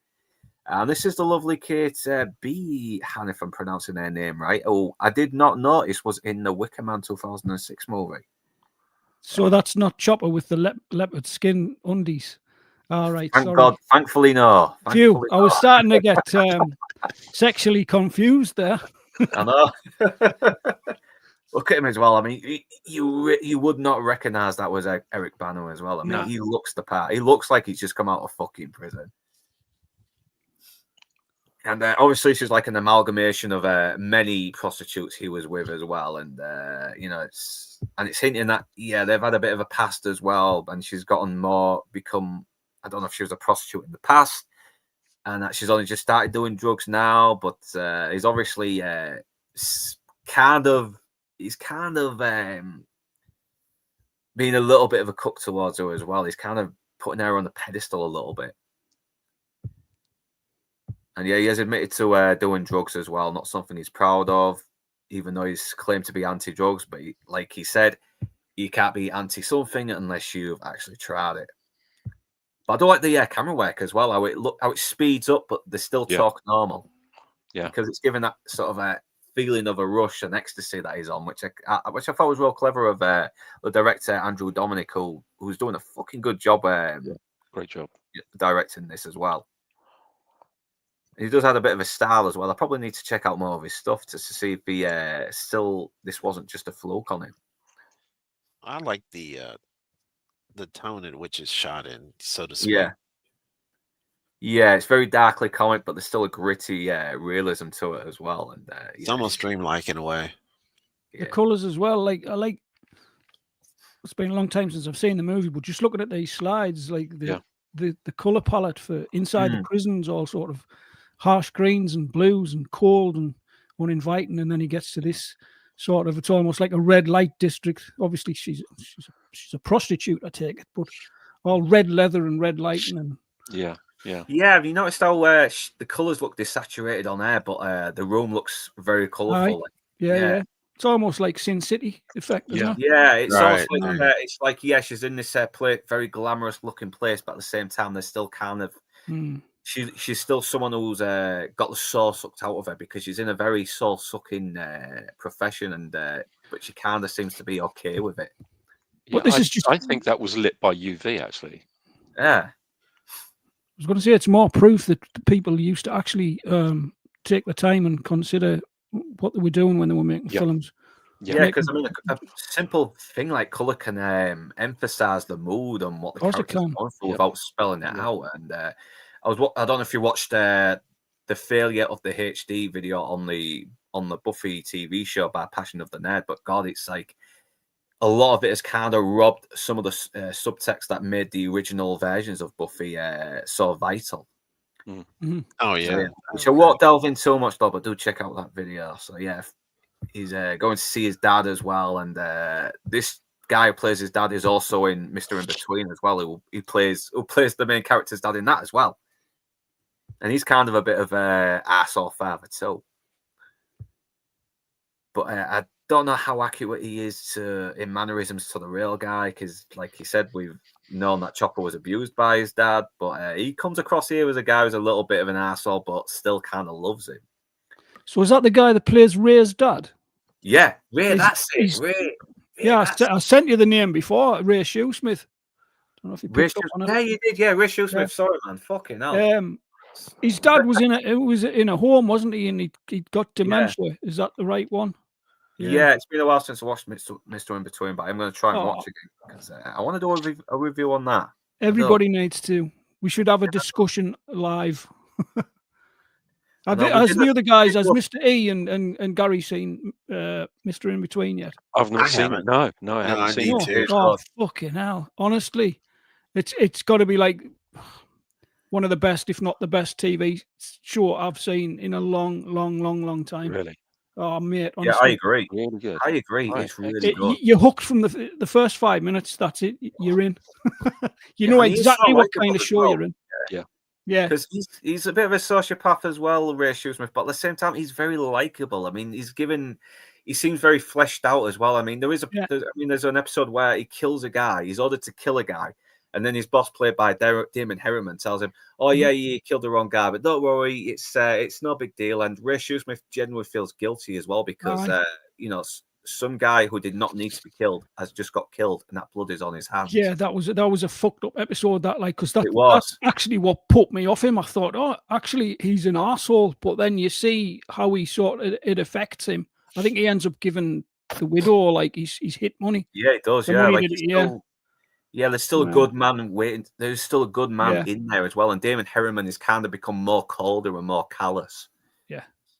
And so here with the dad as well. He's come back home from prison. His dad's been waiting for him, and he gives him a nice beer. And they do actually have some good chemistry. I totally believe these two are father and son. And you kind of see that Chopper's a little bit sensitive as well. Like he's all right giving shit to people, but occasionally when people joke about him, he'll get a little bit touchy, won't he? He's like, "Nice shirt, son. Oh, what's wrong with it?" "Oh, nothing. I like it." "You like it?" "Yeah, do the making for men." His face as well. Yeah, my father was the same way. He was good at dishing it out, but he wasn't good at taking it. Yeah. Sounds familiar. I know. But he does sort of like, he does kind of like take on the chin a little bit and makes this little joke about his mum, which I forgot what the joke was. It was an inside joke, and it was something to do with his mum's religion, but I don't know if you are a bit more well versed in that inside man or Mr. E. No, we're Catholic here, so got plenty of guilt. I can tell you about that. Yeah, was it Jack Donaghy says in 30 Rock? you can you will always have the crushing guilt even when you're forgiven. Yep. Why do I feel guilty after saying that? My cousins did convert to Lutheran. They're pretty much Catholic light, but same amount of sin, but half the guilt. Yeah. But it does kind of give them a little bit of a connection again as well. He sort of relaxes with his dad, and they start to have this little connection again that they haven't had in a long time. And and obviously he's mad about what's gone on with fucking Jimmy. He's like he gets let off, and you do 10 years. But Chopper's like not trying to get too aggressive. He's like, yeah, well, he's a junkie now. Life got him in the end. And this is a little bit more fictional, because Jimmy Loughnan actually died in a fire. There was a prison riot, and Jimmy ended up dying along with 4 other men. So that's one of the few things where they're taking liberties here. So now he's going to the nightclub now it cuts to him going to the nightclub with the prostitute. I forgot her name now, Kate Behan, but she looks fucking great. She looks hot. And she looks trashy, and I like it. And yeah. I like Damaged Goods. There used to be a country song in the 90s called I Like My Women on the Trashy Side. Yeah. I like my women on the trashy side. So yeah, and he seems well pissed off. These guys are like saying, "Hey Chopper, it's good to see you out here and about again, man. It's been a long time." And he's like, "Listen, could you keep it down? I got a fucking contract on my head, and you're giving me away." And he seems pissed off about these guys as well. It's like, listen, you pretend to be my friends, but I don't totally trust you anymore. He's like, because he seems to have grown even more bloody paranoid as well since coming out of prison. And sometimes a good reason to as well, because he's had a lot of people try and kill him. And this does look like a really good, realistic nightclub as well. It's all tight and dingy and everything. It's not really well lit. Everybody looks fucking sweaty and gross. They're ruining their best casual clothes with their body sweat, everything. But and they really brought in the style of the 80s. I mean, I know. growing up in the 80s, I was like, okay, that's 80s. The gold chain, the shirt without the collar, the overuse of gold chains, the tracksuits, without being over 80s. You'll see something that'll to demonstrate, show that'll be retro 80s, and you're like, okay, they overdid it. Yeah, Chopper's the one who's got like one chain, hasn't he? Which shows just how much of a low-level criminal he's now become. He's not a big rich criminal anymore. It's I was just going to say where this benefits really is the fact that it wasn't that too distant from the 80s itself, I suppose, when it went into production. So you'd still find a lot of these, these sort of this sort of wardrobe in thrift stores that were still trying to get rid of it. Yeah, I think there's a few Goodwills here that still are. Fucking hell! Look at all the chains on his neck. I know. Fucking hell! How much of a high level god tier baddie is he? Yeah, because he got the compo when it started going into crime as well. To where even though he was never really an experienced criminal, now he's become this big drug dealer, and he's showing it off to everyone as well with all the gold chains, because that kind of was the thing amongst these criminals. Like the more gold chains you have, the bigger the criminal you are. Well, that's what they like to think anyway. It must be an Australian thing. Yeah, it must have been as well. That's from what I learned in the commentary as well. And look at him; he's got this like leather jacket with no top on as well. It's really loose fitting and hanging off him as well, because a lot of his clothes really looks like they were hanging off people more than actually, fitting them. It really was the decade that style forgot. I really do think that. You're not kidding. You are not kidding. Yeah, I've got all my yearbooks locked away. And I'm going to try and collect them all. Yeah. You want to put those in a safe deposit box somewhere. I might just throw them in a volcano if I could ever get up there. Oh yeah, man. Yeah, the 2000s were just as bad as well. Fucking Burberry caps, fake gold chains, sovereign rings, and everything in terrible fucking fake tracksuits from the market. It's that was a bad decade for style as well. Yeah. Get all your gold from Elizabeth Duke at Argos on sale now. That's right. Yeah, Elizabeth Duke. Or Ratner's. Ratner's, yeah. Yeah, for Ratner's. Yeah, okay, so we've got David Wilson in the chat. Hey, good to have you on there, man. Glad to have you on all the time. Always good to have some more guests coming on as well, and I hope you're doing well. I hope you're looking forward to Red Dwarf at the end of the month as well. We're going to go through Series 1, so yeah, keep a lookout for that. What witchcraft is this? Yeah. So yeah, NEB, you need to take it slower. Fan Dad is so old, you might have to extend the stream to a 24 hours so you can catch up. I'll probably end up going to do that one day. I don't know, but I got other stuff that goes on. I don't think I'll ever find the time to do a 24-hour stream. I can probably edit some streams into 24 hours if you want. Will that do?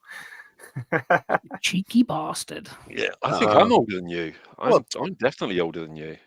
Nah, nobody's older than me, mate. Nobody. Oh no, I'm older than you. Oh, right. Yeah, I'm definitely older than you. In your 40s. I'm the senior citizen here. All right, put your bus pass away. You're all right. Wow. Yeah, Nick's saying, way better line would have been, you must be liking cutting my ears off because I can't hear you complaining. It's like, all practical effects, even though they're gruesome, they look amazingly well done in place. Yeah, I agree. Okay. Isn't Austin becoming more and more the new California? I really hope not. Because it is. I mean, don't get me wrong. At least we got it all in one area. We got the rest of the state surrounded. So yeah, sadly, this is my hometown. Yeah, just get your shotguns ready just in case they start throwing any their diversity around you all. Oh, they try. Yeah. True use of practical effects when it creates a background proper to not only the scene but also the story and building of characters, like the world as a character in itself. How I miss these movies. Yeah, good point there. A live discussion, make it a true 24-hour stream. I dare you. Everybody looks sweaty and gross. That's no way to talk about the panel. Or you were talking about the night. Anyways. That is the way to talk about the panel. Exactly. I showered after the gym. I'm quite refreshed. Yeah. So obviously he's like wondering who this guy is as well. It's like, yeah, can't believe you fucking forgotten, haven't you? And he's just staring blankly, and he's like, oh Jesus Christ, Neville. And this did happen as well. The real drug dealer, not just Neville Bartos, but probably someone else, if I can remember correctly. And like, you're not still out shitty about the leg. I mean, I didn't, it wasn't, there was no hard feelings. I was like, listen, I got fucking loads of money out of it. It's like, I'm rolling, mate. I'm reaching the skies, everything.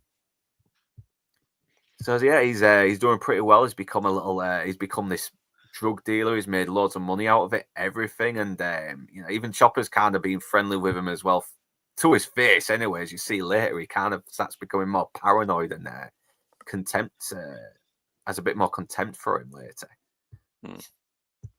Was he inside with Chopper then? This guy here, was he one of the inmates? No, I think he held him up, shot him in the leg, and Chopper probably did serve some time from it, and the guy got some right for it. Okay. Yeah. So in Australia, there's a victim compensation fund or something. Yeah. Okay. Yeah, it seems that way. Yeah, the same way we have that here as well. I know.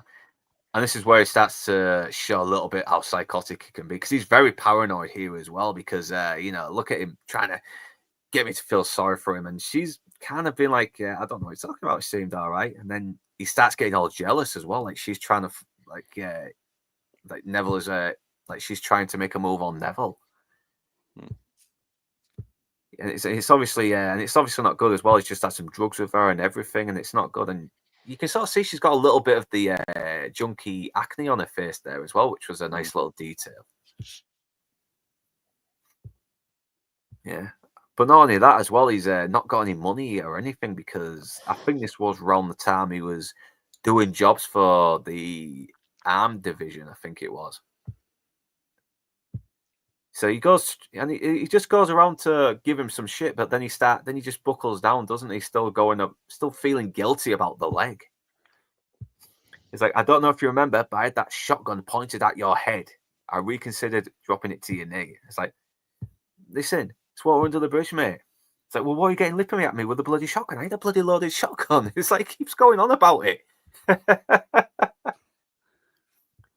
You can sort of see Neville's a bit of an arsehole as well. He's a bit of a fucking egotist as well. He's showing off the the gold chains, saying, "I'm fucking flying, mate. I'm fucking flying." I just wanted to punch him then. I know.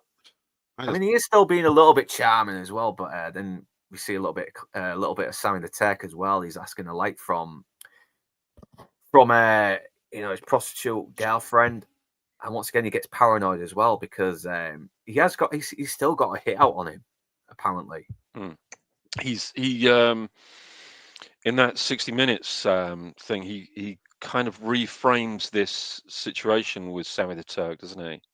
Yeah, because he tells- lies saying it was self-defense, doesn't he? Like, yeah.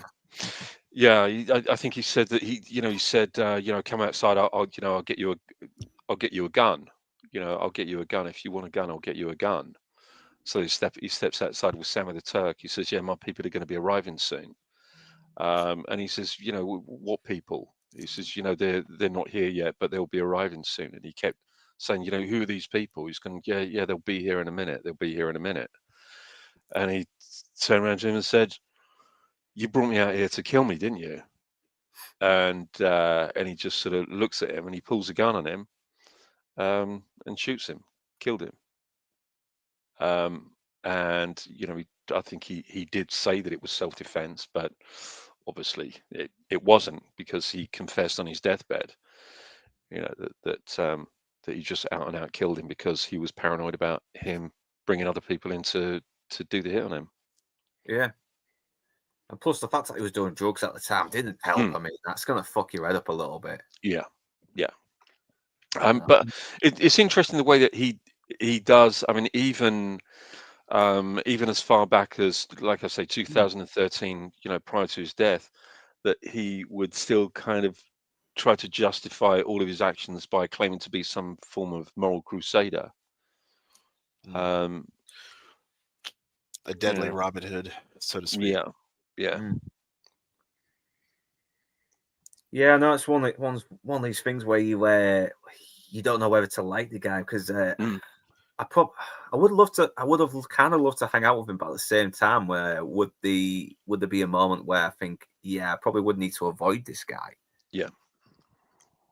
But he did have a hell of a life, though. I mean, there's no denying that. I mean, even when he could have been saved as well. He had every chance to be saved from his despite his failing health, but he chose to give his liver away to someone else who probably may have deserved it more. So I don't know. Maybe there's something there that was redeemable about him, but I'll let other people sort of make that decision as well. Oh, was that? So he was dying of liver failure?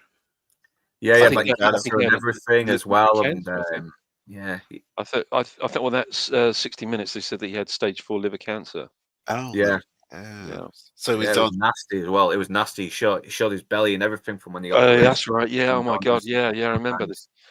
He said, "Look at the fucking size of that tumor." Yeah. Do you like my fucking tumor? It's a fucking beauty.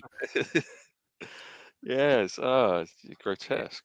But so obviously the paranoia kind of ruins his fucking girlfriend's night out, as well as, like, I don't want you seeing other guys again. He slaps her on the face as well, and she kind of she laughs it off a little bit, saying, "What is that for?" But she's gonna get worse later on.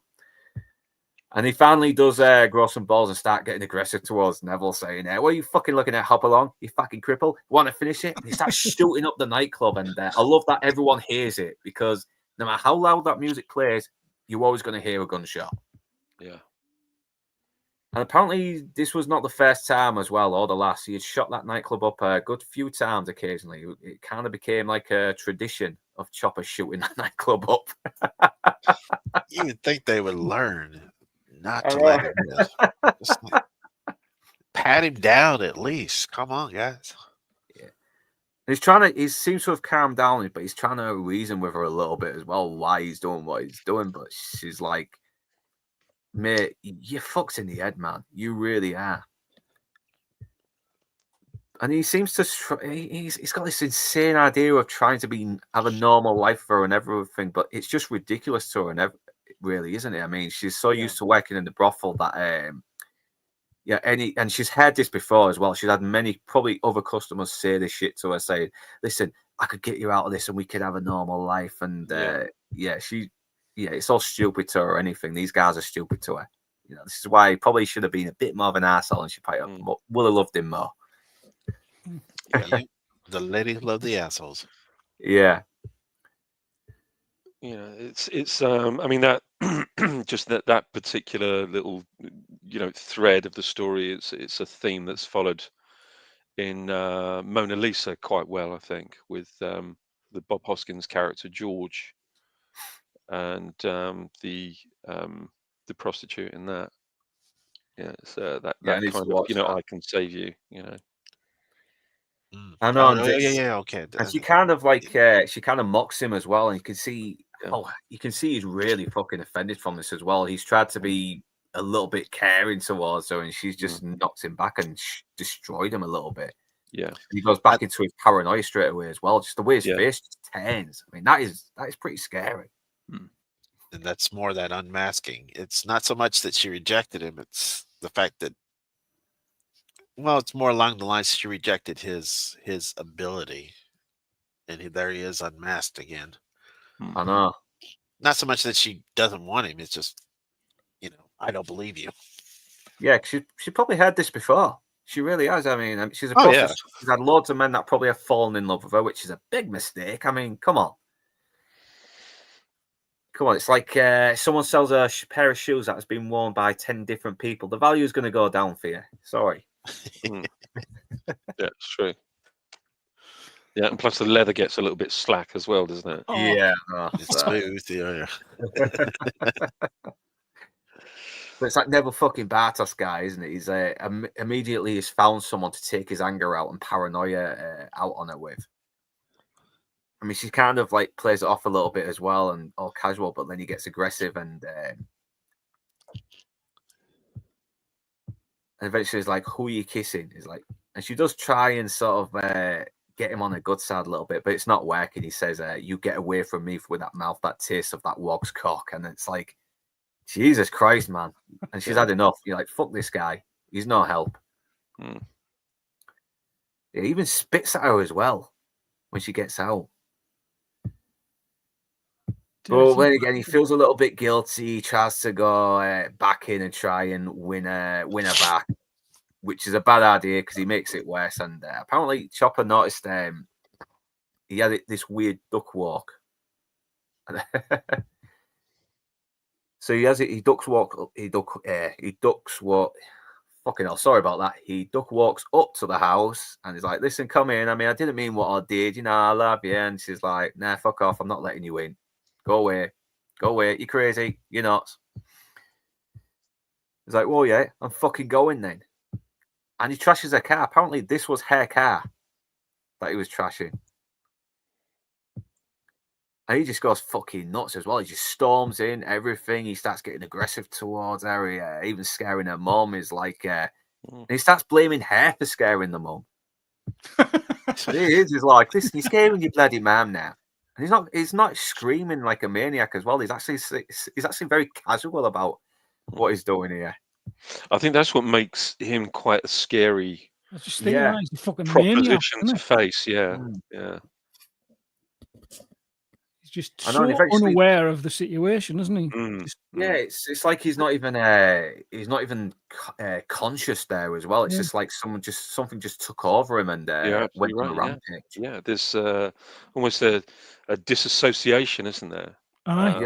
He's not blaming her for scaring her mum. He actually believes that she's scaring her mum, which is the difference therein. Which makes him a fucking lunatic. I know. The thing is, he's not admitted that this was true. He says, "I will let you be the judge. I'm not going to tell you whether it's true or whether it's not true." And so it is then. Maybe he did do something like this. I mean, I wouldn't be surprised, but but this is a fictionalization of it as well, and this is the last we see of it. Apparently, he's got this like weird association with the police as well. I don't know if you don't know. Is he an informant for him, or are they giving him little information as well on criminals that they can't take down? It's never really spelled out, isn't it? But obviously, it gets him into more trouble as well, especially when the rumors start going around a bit. Isn't this part highly debated whether or not he had that connection with those particular detectives or law enforcement in general? Yeah, I mean, apparently it was a few guys in real life, but they've kind of condensed it down to two of them, and this is part of the armed robbery division, and who kind of had a little bit of a rivalry with the major crimes division in Australia at the time as well. Like the major crime divisions had more of a stranglehold on all the gangster rackets, criminal underground rackets, while the armed divisions were pretty aggressive police officers apparently. I don't know too much about them though. So if there's anyone that's well versed in the chat, or if they catch this on the rewatch and want to establish a bit more on the history of that, feel free. You know, it'll educate our dumbasses and help the algorithm. So yeah. But yeah, he's like saying this. He obviously believes that they are helping him give him information on criminals to fucking dispose of, and they're saying, no, this is not what this relationship is all about. And it's like they're obviously not on the same page here as well. He's even when they tell him what the situation is, he thinks, all right, you know, keep it incognito then. I understand. And this is probably one of my favorite scenes as well. He has done this thousands of times to other drug dealers, and it's all condensed into this one scene. I mean, it's brilliant. And and once again he's doing the whole I feel bad about what happened. Let me in. Let's all have a nice little drink and sort of like you know, be friends about it. And This should demonstrate that most drug dealers are idiots. yeah, Because I'm sorry, that gate. No, sorry, bud. You staying out there? I'm getting behind this wall. I'll call the police. You know? Yeah, I know. It's like this line here was, well, like he says, how the fuck he found out where I live? Apparently, every single drug dealer he robbed, before he robbed them, every time he went to their places and announced his appearance, they would ask that same question: how the fuck you found out where I live? Because apparently these houses were nice houses in the slums, and they were the only houses that had security, fucking barbed wire around the fences, everything, guard dogs, everything. So it's like, all right, this has got to be where the drug dealers live. So they looked like drug dealers' houses, Yeah, really. yeah, they gave themselves away. How did you find me? Yeah, they had the most expensive security. It was like the only places that had the expensive security were the drug dealers. And he thought, okay, I robbed them because the drug dealers, fuck them. If they die, who cares? Yeah, exactly. Yeah. And it's in a very good neighborhood as well. So I'm guessing this is a neighborhood that doesn't have houses full of security as well. So it's, yeah. So yeah, and he's giving them a full fucking tour as well. He just shot up the nightclub and everything. And he's like giving them the full tour of his place. And yeah, it's a nice place. I mean, look at that. That is nice. And this is something that happened as well with one drug dealer. You know, they trained the dogs to, they gave aliases on the dog balls, trained the dogs to hate him and gave them speed, and which I think gave them a life expectancy of like 18 months. And because it would rob them, deprive them of sleep. So animal abuse there. Mm. Yeah, I hate this drug dealer. Come on, you don't do that to dogs. Fuck you, man. Boo. Yeah. Down with that sort of thing. Yeah, I like how he's I like how he's annoyed by his fucking bodyguards as well. It's like, yeah, hovering around me. It's like you want to fag me up the ass. Go in there and get a bloody drink. Once Sound again, exactly like him. Yeah. Once again, we got the sped up footage where people talk normally, which is once again, I love that as well. It almost makes you feel like you've just snorted that coke with them. So yeah, do you think Neville might throw some cash my way? It's like, nah, I don't think he'll go for it. Yeah, well, fuck him, he'll have to go for it. He's got that smile as well. Yeah, here, I hear you want to give me a bit of money. And it's like, where'd you hear that, mate? It's like, listen, I can collect it now if you like. And he thinks he's having a joke, and it's like, listen, someone will pull your other fucking leg in a minute. It's like, well, who the fuck are you doing? Like, get out, have a drink, and just behave. Stop acting like a tit. And it's like, why aren't you kicking this guy out? He's acting like a dick. He's acting aggressive. You've seen how aggressive he can be, how psychotic he is. Why are you still offering him a drink? It's like you said, Mystery, as well. He's an idiot. Yeah, I mean, is he trying? My thing is, are you trying to intimidate this guy? Why? You're not. Why didn't somebody just shoot him in the back of the head?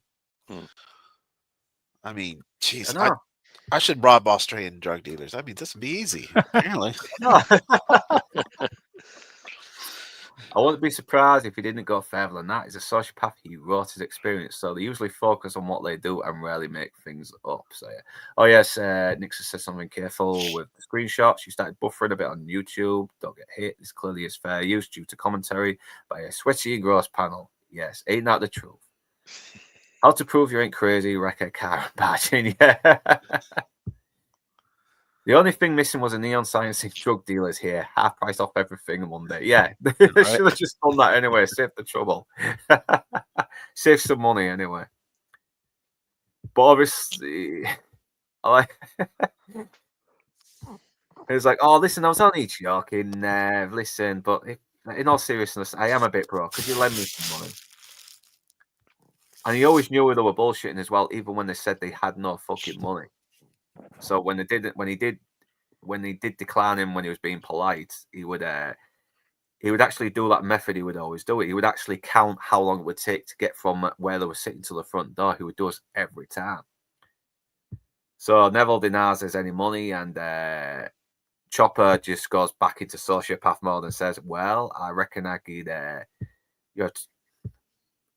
You have 20 seconds to get me. You have the amount of time to get from here to the front door is the amount of time you have to produce some cash right now." So he does the countdown. He's very calm. He's very polite about it. He's not screaming like a maniac. He's like, sit the fuck down. 10, 9, 8, and just shoots him in the gut. Fucking hell. Yeah. He's like, Jesus Christ, relax. He's not your enemy. He's like, well, he fucking is now, is he? And finally, they do get him the cash, and it's all frozen. It's fucking frozen. They have it in the freezer.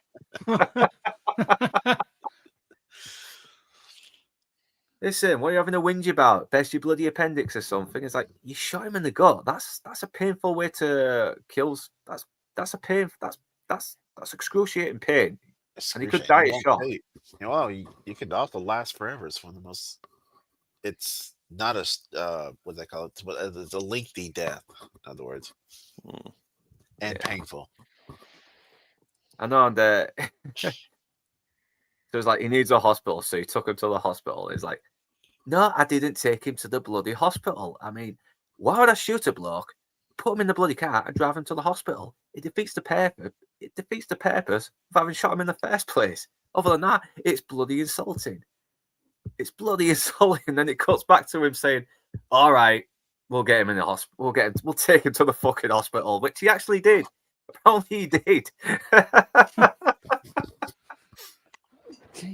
He said he did this thousands of times. He would always drive him to the hospital. He was always questioning why he never got a fucking siren, because he was like an ambulance to these drug dealers. It's insane. It's absolutely insane. And to think this happened for real, if Chopper is actually was a reliable narrator here. Well, if I'm ever getting shot by anybody, it's going to be hopefully by somebody like Chopper. Yeah. Shoot me, take me to the hospital. So, yeah, even though I didn't like these guys, I really didn't wish him that. I didn't really wish him that harm. It's like.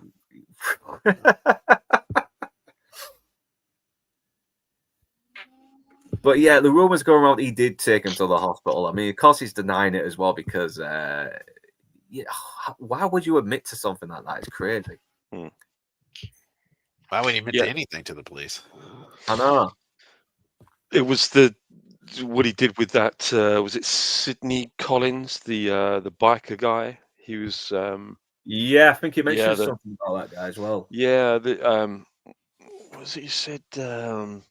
He said that there was this head of this biker gang in Melbourne called Sidney Collins, and he invited all these people to his wedding, but everybody had to give him or make a contribution of $8,000 as a wedding gift to him. And he said, what the fuck am I going to fucking pay $8,000 to go to this fucking bum's wedding? So he confronted him, and he said, so I decided that I was going to confront the guy, and I fucking shot him. So he shot him. Again. He shot him in the leg. I believe he shot him in the leg. And he said, look, I'm going to take you to the hospital. And but we're okay, yeah. You and me, we're okay. He's going, yeah, we're okay. He's going, yeah, I'll take you to the hospital. He said, you're going to keep your mouth shut, yeah. And he says, yeah, I promise. He said, right, okay, gentleman's agreement. He said, you're not going to snitch on me. You're not going to say anything. And of course, he took him to the hospital. Next thing, he's gone, and the fucking turd dobbed me in. So he got nicked. So he got nicked for that. And of course, when he came out, he's done his comedy circuit and he's signing all these books and everything. And he said, so you had all these people that were turning up at these different gigs, and he said, and who do you think was in the queue? But it's Sid Collins. He said he was at the front of the queue, and he said, all right, Chopper, bygones are bygones, yeah, and can you sign this? He's going, I ain't fucking signing nothing for you. He's going, but I tell you what, he said, we'll have a drink backstage. So he has a drink with him backstage, or supposedly has a drink with him backstage, and kills him.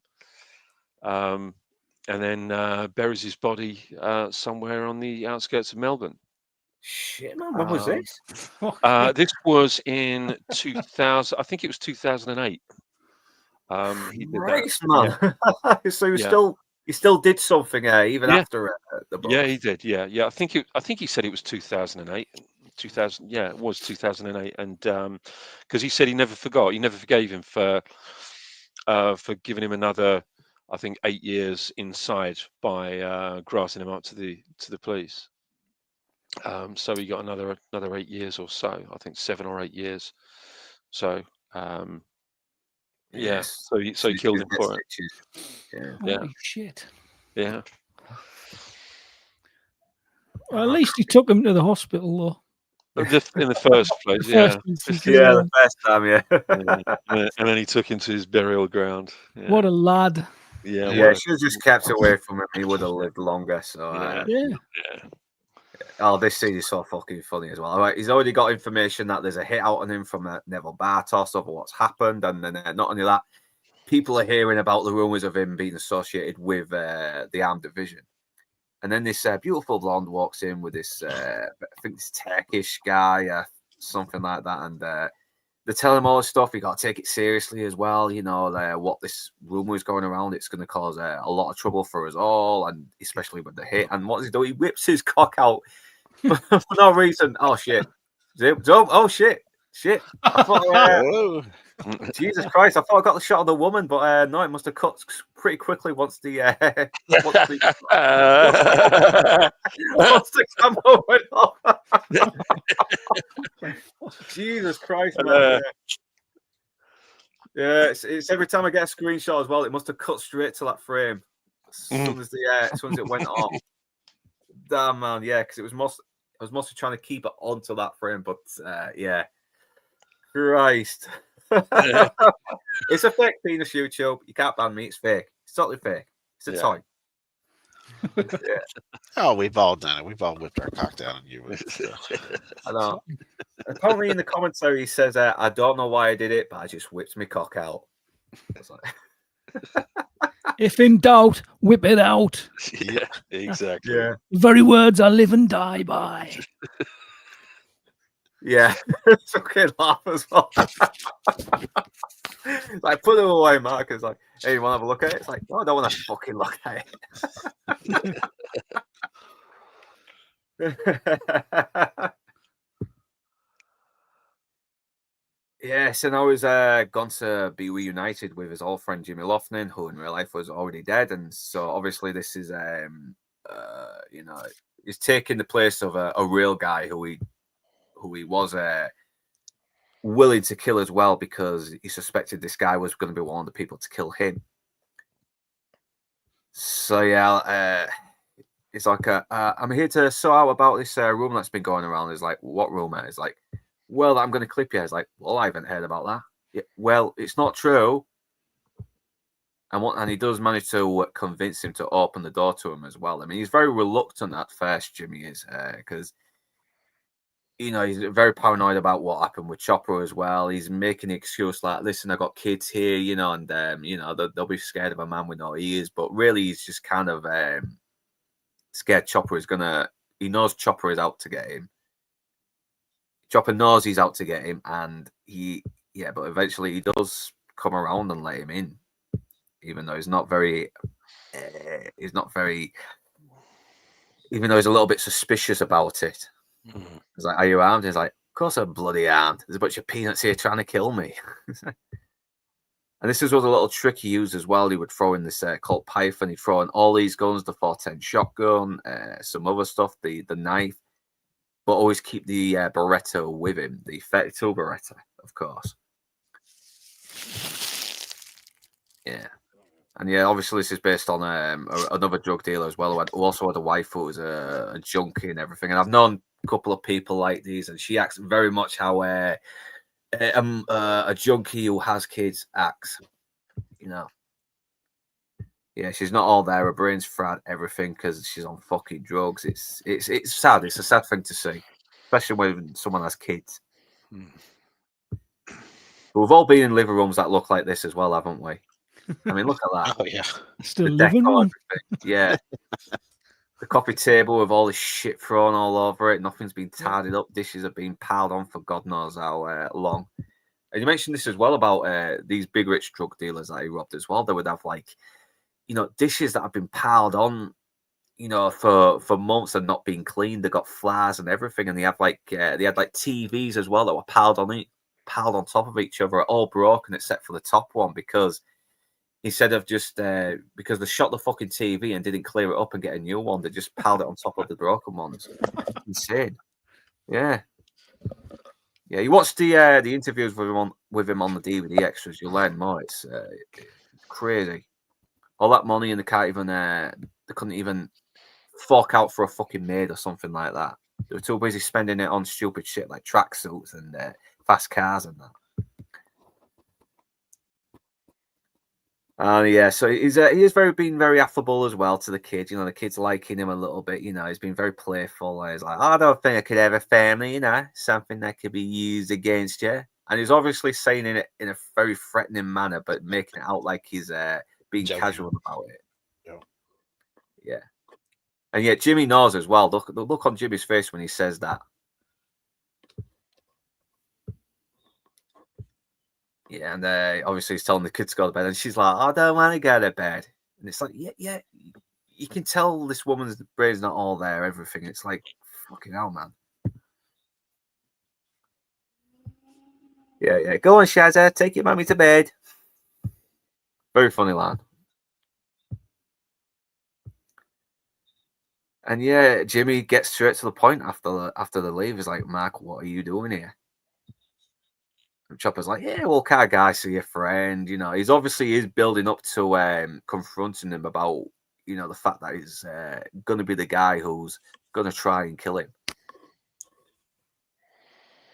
But I also noticed as well, this was like something these drug dealers would have as well, these junkies. They would have the TV on, but the sound off, because they were listening for every single car or footsteps that were walking around the area. So it definitely highlights the amount of paranoia these people were going through. But yeah, eventually he does get straight to the point as well. Is there something you're supposed to tell me? And he denies it, of course, because he knows if Chopper knows this, he's going to have him killed. Mm-hmm. Yeah, and I like that look on his face. Look at that. He knows Jimmy's hiding something. He knows it. I mean, he's a paranoid maniac, but he's a paranoid maniac that isn't wrong. Yeah. So they're playing it all casual, saying, hey, we're going to, it's water under the bridge, blah, blah, blah, whatever happened. And yeah, so obviously life is really fucked with him. He looks like a junkie and everything. His hair's unkempt, his clothes are all grotty, everything. Yeah, and I like how he mocks him as well, saying, the only thing you had to handle was the occasional knife handling when things got too rough, too much for you.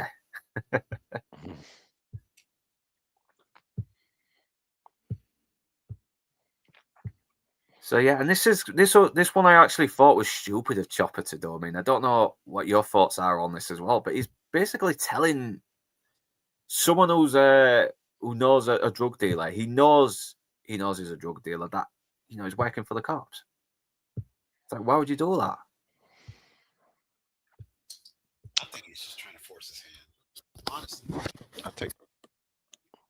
Oh, Mike was playing up a little bit there, Mr. A. Yeah, I just realized Yeah. that. Sorry about that. No, honestly, I think he was just trying to force his hand, see if he would make a move. I think he wanted to kill him right then and there. Mm-hmm. Yeah. That's the only thing I would think of. Yeah, because I think in real life as well, this was like inspired from a scene where he was going to kill a guy, but because he had a baby 6 feet away that was like a week old, he wouldn't discharge a shot, because if he did, the baby would have been permanently deaf for life, and he didn't want to do that. Apparently, that's what he claims anyway.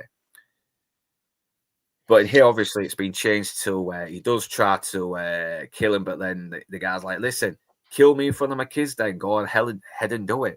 And eventually, he decides not to. I think again, when you hear these stories, when it's where children are concerned, perhaps, and not wanting to affect the welfare or future of the children. I think again, it's another way of him, as a person, as a sociopath, trying to add some kind of moral compass into his whole his persona, his method. It's like, I'll do these things, but I don't want to harm this sort of person. I don't want to harm that sort of person. I'm a moral crusader. I'm not an animal. I'm a moral crusader. Yeah, exactly. And it's everything that he has said, because obviously he cannot be trusted. His word cannot be trusted. The written word cannot be trusted, and perhaps the interviews cannot be trusted either. Because if how many times has this guy lied? So what exactly can we trust about this guy? I think if he's saying this about himself, is it really him trying to moralize, him trying to paint some kind of morality into his into his personality, so that people aren't that black and white over loving or hating him? Is it just a way of him painting some form of morality there, in order to deceive us? Because he cannot be trusted. He absolutely could not. His word could not be taken as gospel. Yeah, no, because like he says, never let the truth get in the way of a good yarn. And Yeah. and this is still obviously fictionalized as well, isn't it, Andrew? Yeah. Because I've heard Andrew Dominic's commentary as well, and it does almost kind of contradict a little bit what Chopper was saying in the commentary as well. Dominic is making out like everything that happened in this movie was sort of from him for a dramatic licensing, while Chopper's claiming, okay, this is basically amalgamation of stuff that happened. This happened, but it was done in another. There was different contexts, so kind of something on there. So yeah, Nix has kind of said you can smell the drugs in the scene in that living room, and I've been in rooms with heroin addicts and everything, and God, it is a fucking horrible smell. That looks like that's a really smart comment. That's a really smart comment. It looks like Fat Bob's from 1992. Don't know if you ever had the pleasure, but that's what it reminds me of. Can I just say quickly, can we just take our hats off here to the filmmakers? For even though those last few slides, we weren't watching moving image, just those slides alone, you can just feel the tension in that room, in that scene. Just looking at the way it's lit, the way everything's placed, the size of the room, having Chopper in the room, and where he sat, even though he sat away from the guy, he's still in a dominant position. It's terrifying for that guy to have to sit there, knowing between the two of them that they're just kind of feeling each other out. From what I haven't seen this film for over 20 years. I can't really remember that particular scene, but just looking at the slides, it's just, you can feel the just a horrifying atmosphere. Definitely. And because you look at Jimmy Lofton's face when Chopper's in there, and he's like, "Oh my God, does he know that I'm going to be one of the people that's trying to kill him at the moment? Mm. You know, Yeah. should I play it casual and play it ignorant? You know, play it dumb? It's But and you can I tell think just yeah. I think also what everybody was alluding to, especially Nick's in that comment, alluding to the amazing art direction in this. Just that comment that Nick's made about you can smell the drugs in this room.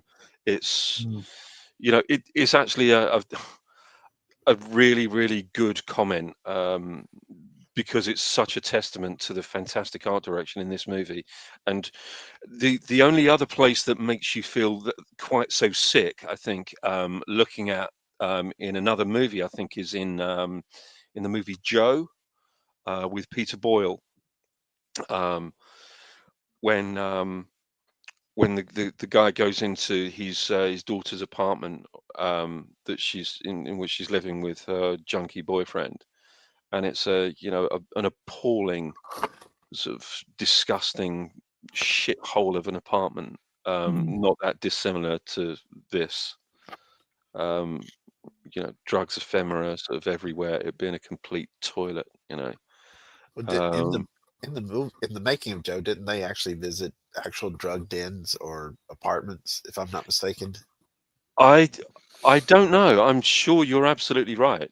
I'm sure you're I'd right. heard about that. Yeah. I can't remember if that was commentary or something I read, but I'm just trying to clear that up. Curious. Yeah, I would suspect that you're absolutely right on that, because it looked too real. Right, authentic. Yeah, no, Yeah. I mean, even looking at these images, it's like this does take me back to the days when my stepdad would take me down to his mate's house, and it really did.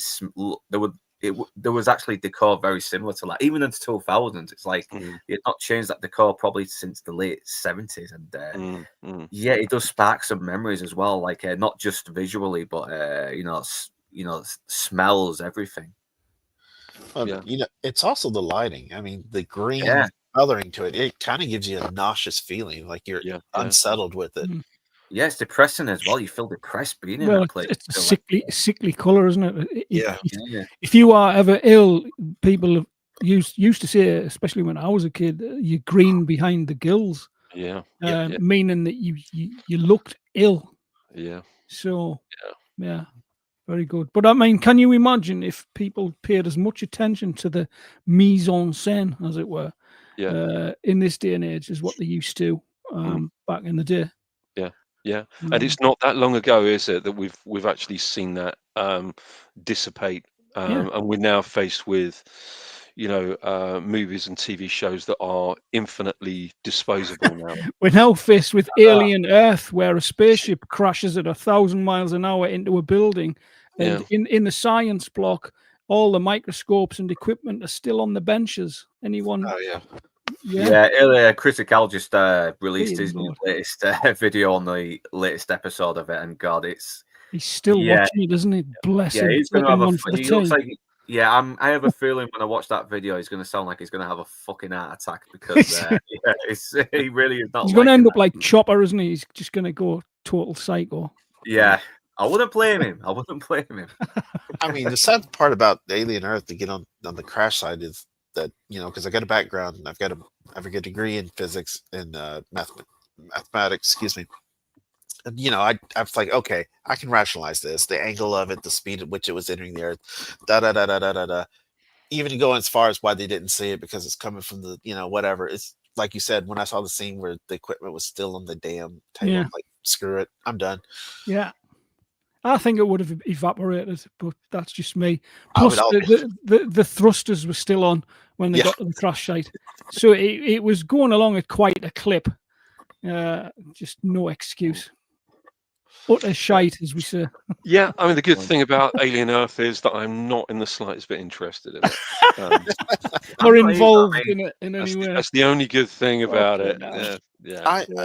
I'm trying. I'm just hoping maybe one, because they're all one-offs. They don't, they're kind of an anthology at this point. But I've been an angry Star Wars fan since 1983. Yeah. I hate the Return of the Jedi. Oh my God! Oh. Thank God! Thank God! No. Oh my goodness me! I might can't talk about that believe- one day. How I dare cannot you? believe. I cannot believe I've actually met somebody now who agrees with me. Who I has mean, no my idea what they're talking about? I Yeah, don't tell me my- the Ewoks. It's the Ewoks, isn't it? my Come on. Star Wars, I- my I- Star Wars fandom starts with A New Hope and ends with Empire Strikes Back. That's it. yeah, in mine as well. And I mean, I kid you not, I can still remember that day sitting in there and throwing my popcorn at the screen Yeah, and then getting a backhand from my mom. So yeah, yeah, but Yeah. I stand by it. I was like, oh, that was horrible. yeah. I didn't like it at all. I didn't like No it at all. taste, some people. No taste. So a lot of colour lights applied to scenes: grey prison, red light district, dark nightclub, green drug den, and a lot more. You can see, feel, hear, smell everything. Yeah, that is a good point, Nick. That really is, because that's the one thing. A colour palette and a good setup and everything. You know, a good scenery, everything can establish a mood just visually. That's what's so good about movies. That's good direction. Yeah, That's good even I, who have not seen the movie, I can feel all the scenes being alive and trying to convey a proper emotion. Yeah, and you gotta watch the actual movie as well. It is better as well. The true is very picture on 1,000 Wares. Yeah, Another one, just quickly, just another movie that really works with color really, really well is Point Blank with Lee Marvin. yeah, that was a good film. Man. Really interesting use of color in that. Yeah, it is a good film. It is a good film. Yeah. So yeah, moving on, back to Chopper. I mean, this is very realistic as well. The way she's acting as well, and the way he starts reacting to her when it's like, "I fucking live here. You shouldn't be talking business like this." And it's like, "I gotta do the dishes." I've known junkie couples like this. This is really bang on this as well.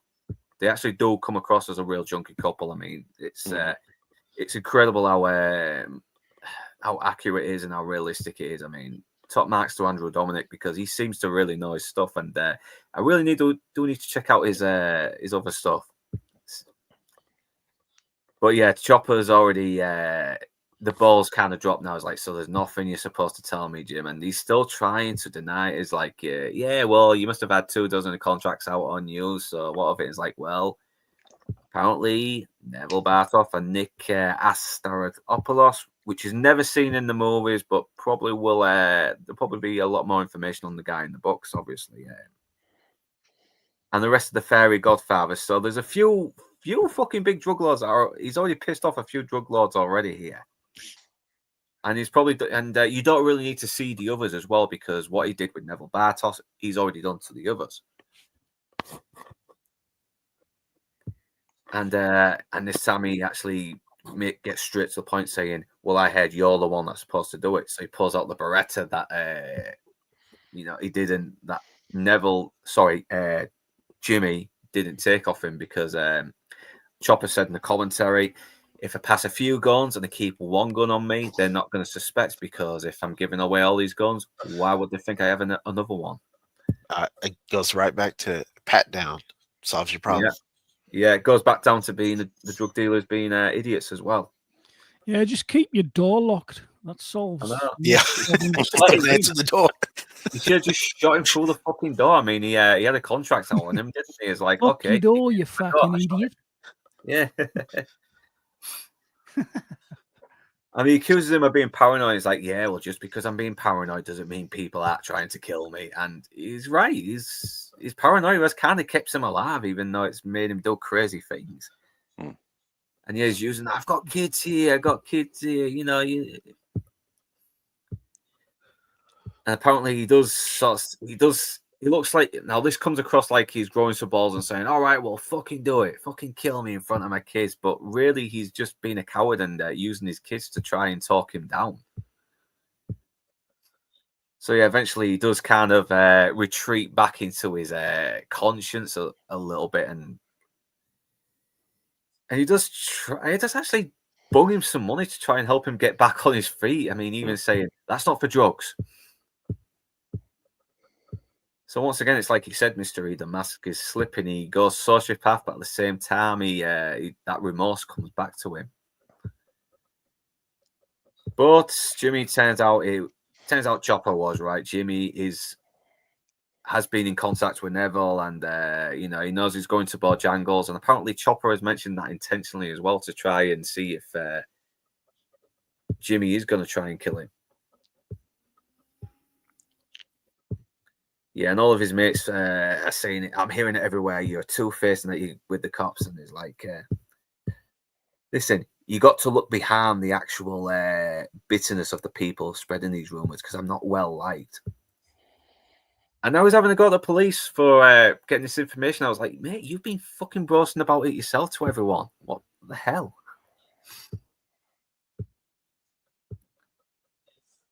Oh, yeah, apparently he's trying to... Yeah, it's like you said, Mr. E. Sorry about that. I forgot because, yeah, he was trying to sort of like force someone by hand into maybe confessing or giving himself away.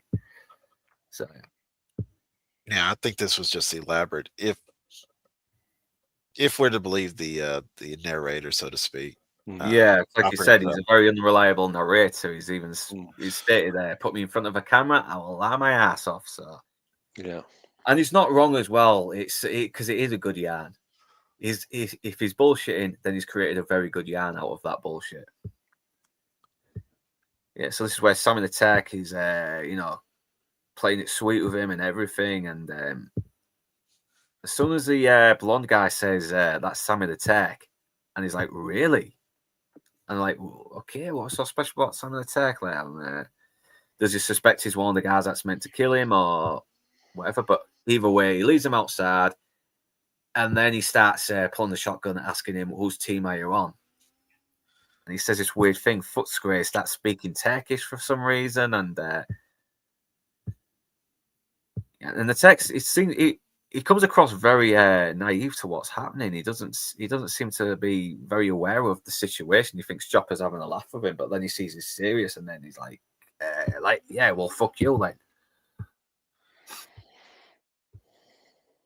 I mean, he even starts blaming the tech for bringing him out here in the car park for some reason. It's like, yeah.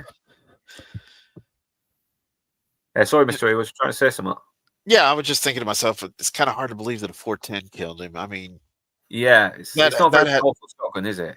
No, I mean, if 410, I mean, the bird, it's the pellets inside the shell. Unless he had a slug, then yeah, I could see a slug. But a pellet, yeah, because he seems to have like one hole in his head after, doesn't he? So it's not pellets, otherwise it'll be a bit of a good spread. yeah. Yeah. And it doesn't really blow his brains out that much, really, does it? It's like it just kind of gets stuck in his head, and he walks over for a little bit and then dies. So then again, I remember as a child shooting a goose with a 410, and a damn thing chased me around the damn pond. Christ. It bounced off. Literally. I know, because he even said it's a girl's gun, but it gets the job done. So yeah, it's obviously going to have less velocity than an actual shotgun. But yeah, apparently, this actor played this part so realistic. This the way he does as well. That some onlooker who saw the shooting thought it was a real death and called the police, and they had to explain that no, don't worry, the guy's not dead. We're just shooting the movie. He's okay. It's like.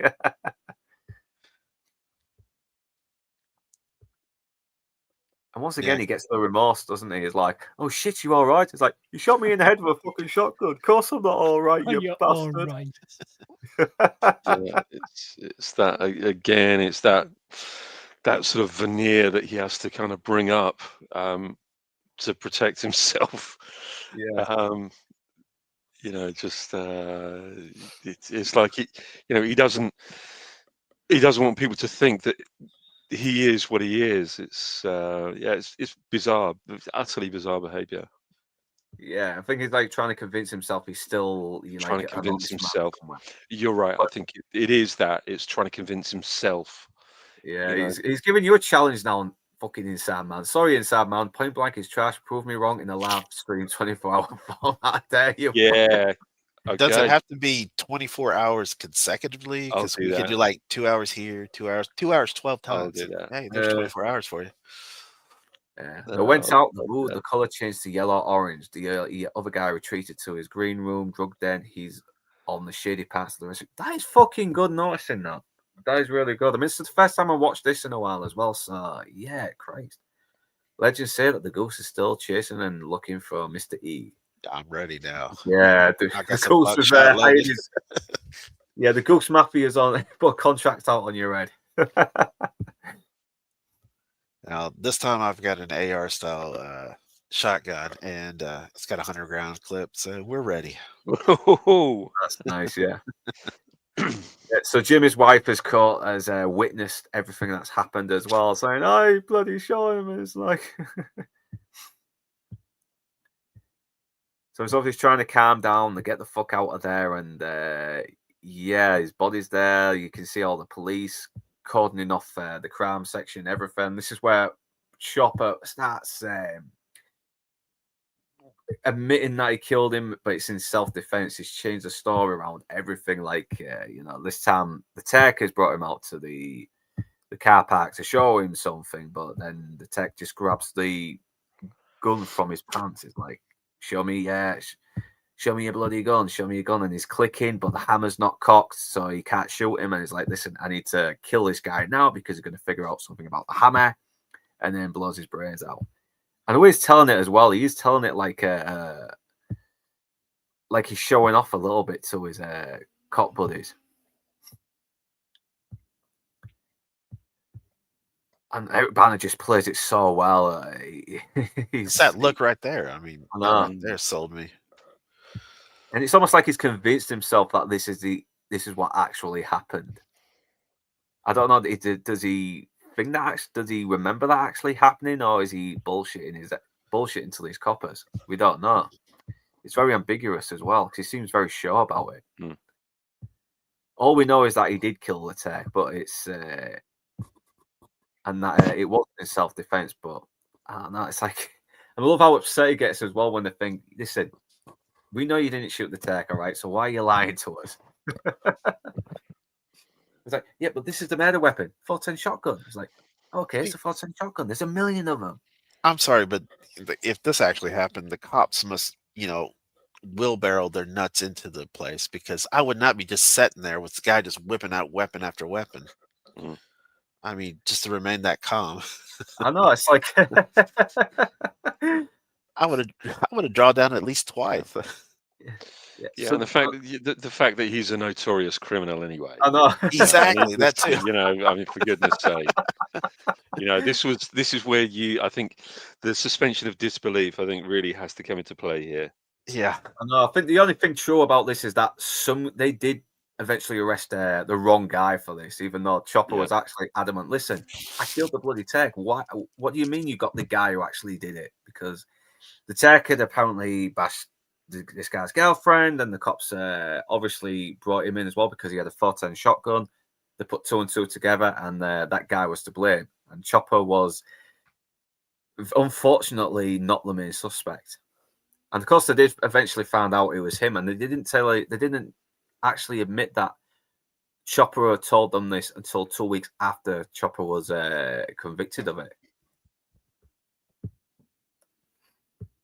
So yeah, and I like what they say to him as well. Listen, you're a bullshit artist. Simple. And Chopper is about to say something, and he just can't. He's got that look on his face. It's just it's that little face as well. It's just he is stumped. He is totally fucking stumped, and it's brilliant. And Eric Banner just plays it so well here.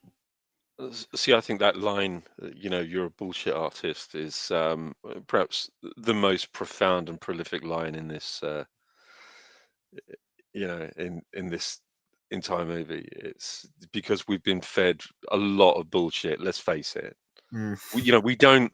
It's an adaptation, and somewhat based on what we consider or what he has put out as a true story. So I think it's, we have been fed an awful lot of bullshit from Chopper himself. The filmmakers, they're not the ones that are to blame, but I think that this was maybe the director giving us too much, or more of a little bit of a hint, saying, don't believe what this guy's saying. Don't believe this story. The cop saying, you're a bullshit artist. Yeah, and the thing is, the director actually knew his dad as well. he would actually go around, and his dad would actually have him hang around and play with the guns when he was a kid. It's yeah. and I think Chopper mentioned this as well when he came back and he noticed one of his, I think it was his aunt, the kid's aunt, was this beautiful, gorgeous blonde, but she had one arm. And he remembers first seeing her sunbathing in a bikini, and she waved her missing wing at him. Really? Yeah, a hot blonde in a bikini sunbathing while waving a missing limb. He said it was like something out of the fucking Twilight Zone. Yeah, and the total depression he's got in this scene as well is like, I used to be Chopper Reed, now I can't even get arrested in this town. Yeah. It's like, did you do it? And it's like, would I do a thing like that? And his dad's like, yeah, good one, son, one in the skull. But yeah, thankfully, because Jimmy's girlfriend is there, everything starts to come into place, and he eventually does get, convicted for it as well, because she's definitely playing it like a junkie who's trying to explain everything and just can't get it straight as well. It's like, but it is definitely establishing that Mark was the one that did shoot the tech. I know. Well, once again, he starts going a little bit. He starts kind of lecturing her a little bit. It's like, well, what was she doing at the nightclub? 8 months pregnant, drug stoned off her tits, and he's kind of not wrong as well, because yeah, you're a fucking mum. What are you doing out there? It's like you're making yourself look suspicious. And this is where Andrew Dominic goes a little bit, kind of starts taking a more stylistic approach when the whole situation is mentioned in rhyme with this. Twinkle, twinkle, little star style music starts playing, and it's all done very tongue-in-cheek. Yeah. The game was for real, it was no lark, but the twit took him out to the wrong car park.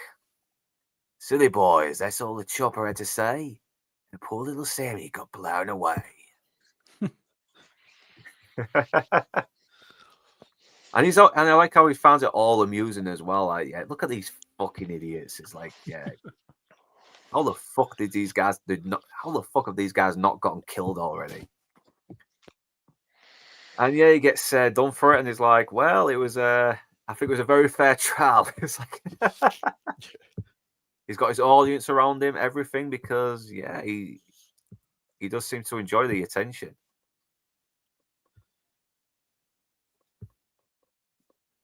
And this is where he has started to become a best-selling author now. He's getting an audience. He's getting more of a reputation now. He's becoming even more famous than ever. It's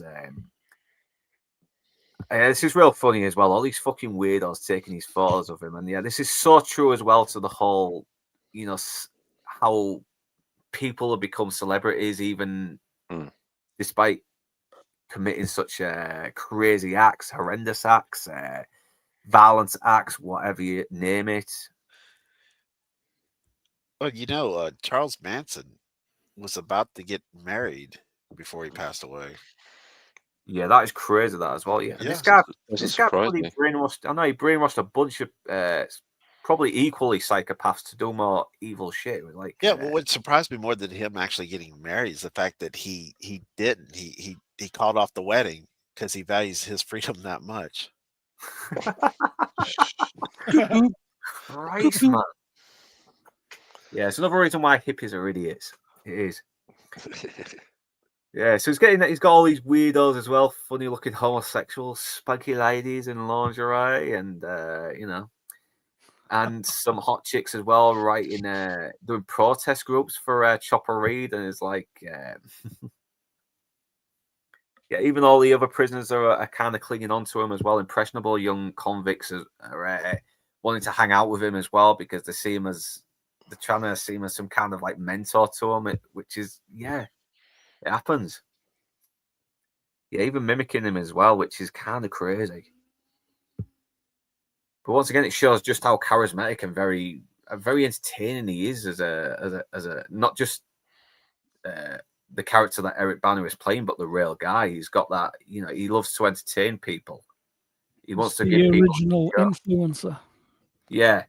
And he's putting on a show as well, because it's like Jimmy Lofton said, he's a show pony, and he's having no trouble being, and he's enjoying being a show pony. He doesn't care. Yeah, despite his psychotic manner, he does seem like a fun person to be around at the time. He looks like someone who could, give you a nice little fun little time, a fun day. No thanks. I know. Yeah, I'll pass on that. Thanks. Yeah. Nah, I'm all right, mate. Yeah. I love this mean, as well. It's you Sorry, don't know Matt, how what you much of just this. I was just going to say, like, run about that. Going back to what that copper said to him, you're a bullshit artist. yeah. Like, I can well believe it. Hmm. Like, how much of this is actually sort of is it drug induced? Even though he says he doesn't take drugs, is that a lie? Is it sort of psychosis or psychotic episodes where things is just he's making things up in his head and actually believing it? He's sociopathic. He's obviously good at manipulating people. He's written a book and making money out of that. Yeah. Like how much is true and how much isn't, we'll never ever know that. Yeah, I mean, there's only so much that can be corroborated, and what what can be corroborated has been corroborated. Right, But yeah. We have to remember that the key word is based on, Aye. rather than a true kind of depiction of. Yeah. Having said that, I still think that his not impersonation, but his depiction of this character of Chopper is one of the best that you could find. I think, Definitely. there are so many people that have tried sort of impersonations of different criminals here, there, and everywhere. Bronson would probably also be up there, although Tom Hardy's version of the Krays I think is pretty awful. And the Kemp brothers depiction of the Krays is pretty awful. But this is probably up there. This is one of the best, if not the best, I think. I know, because you can tell he's done his research. I mean, because you watch the footage of the real guy, and you can't tell the difference between these two. Yeah, I'll go back just for Nick's. All right, come on, let's get spunky ladies if we can. Here we go. Wait, here we go. Here we go. Hey, that's actually Eric. It's Eric After Bana. showing Eric Banner's penis, I think this is a good little. That's nice Eric little Bana's arse. Yeah, nice little cleansing. Has anybody seen Eric Bana's Deliver Us from Evil? No, I don't think I have. No. Ah, it's fucking wicked. It's a horror. It's kind of like a supernatural thing, but what makes it really good and freaky and creepy is that it's quite sort of based and sort of what's the word? Sort of realistic. He plays a copper and he's investigating what looks like crimes, but it turns out to be sort of to do with demonic possession and stuff like that. It's really good. Was that the one he did in 2020? Let's have a look. I'll just bring it up. 2014. It's got Edgar Ramirez in it as well. He plays a priest. Joe McHale. Olivia Munn, I think she's his wife. Now I gotta check. It's worth a look. Like Sean Harris is in there as well. But it's very grounded, if you like. It's not sort of all out and out sort of. Yeah, let my imagination do it. Yeah, it's got some really freaky bits in it as well. But worth a look. Deliver Us from Evil. Yeah, I'll try and check it out because he is a very underrated actor. I mean, I've seen interviews with him as well as like saying if I hang around a real person, I'll get their mannerisms a little bit like this, It's that's got respect to him. He seems like a decent guy as well. He does. He does. And he must have had fun playing this guy. I mean, he is just eating up every fucking scenery. He's chewing up the scenery. He is firing on all cylinders. And especially in this moment when he starts boasting about being an author and is like, Yeah, they can't even bloody spell. Look at all these academics who graduates battling the guts out to write some hairy-fairy piece of exaggerated artwork. There's me, lying in a cell. I can't spell, and I've written a bestseller. It sold 100,000 copies, and I can't even bloody spell. I'm semi-bloody literate, and I'm going to write another one because I can't bloody spell. Do you know what I think you should do, Luke? I think you should do that in an Australian accent now. I probably sounded more New Zealand than fucking Australia. Is it Tasmanian? I'm semi-bloody illiterate. Sorry, mate. Sorry, mate. Yeah, that little visual on the lens as well when he's laughing at me. Great, man. It's just great.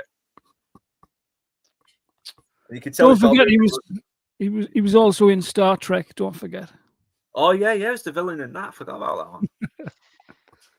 Award winner. Yeah, I think he was trying his best with whatever script he had though, but yeah. And he's still very polite to this news reporter, but she kind of looks like she wants to get the fuck out of there a little bit as well. I don't know if she's kind of charmed by him, but wants to get out of there because she should know better. But, well, it's a toxic arsehole, and women like a good toxic arsehole. Even the most put-upon classy women love a toxic arsehole. I had one of those yesterday. It was horrible. I'm all right now, though. Yeah, and this is where we come back to the beginning, don't we? Where he's watching his interview and a couple of wardens as well. They had he's kind of questions while they just came in and was talking to him, but obviously because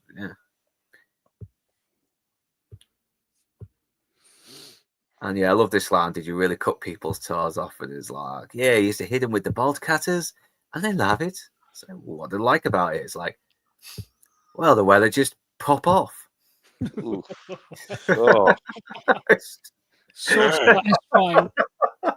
And once again, it's I know it's demented, but it does make me laugh. Just the way he says they just pop off.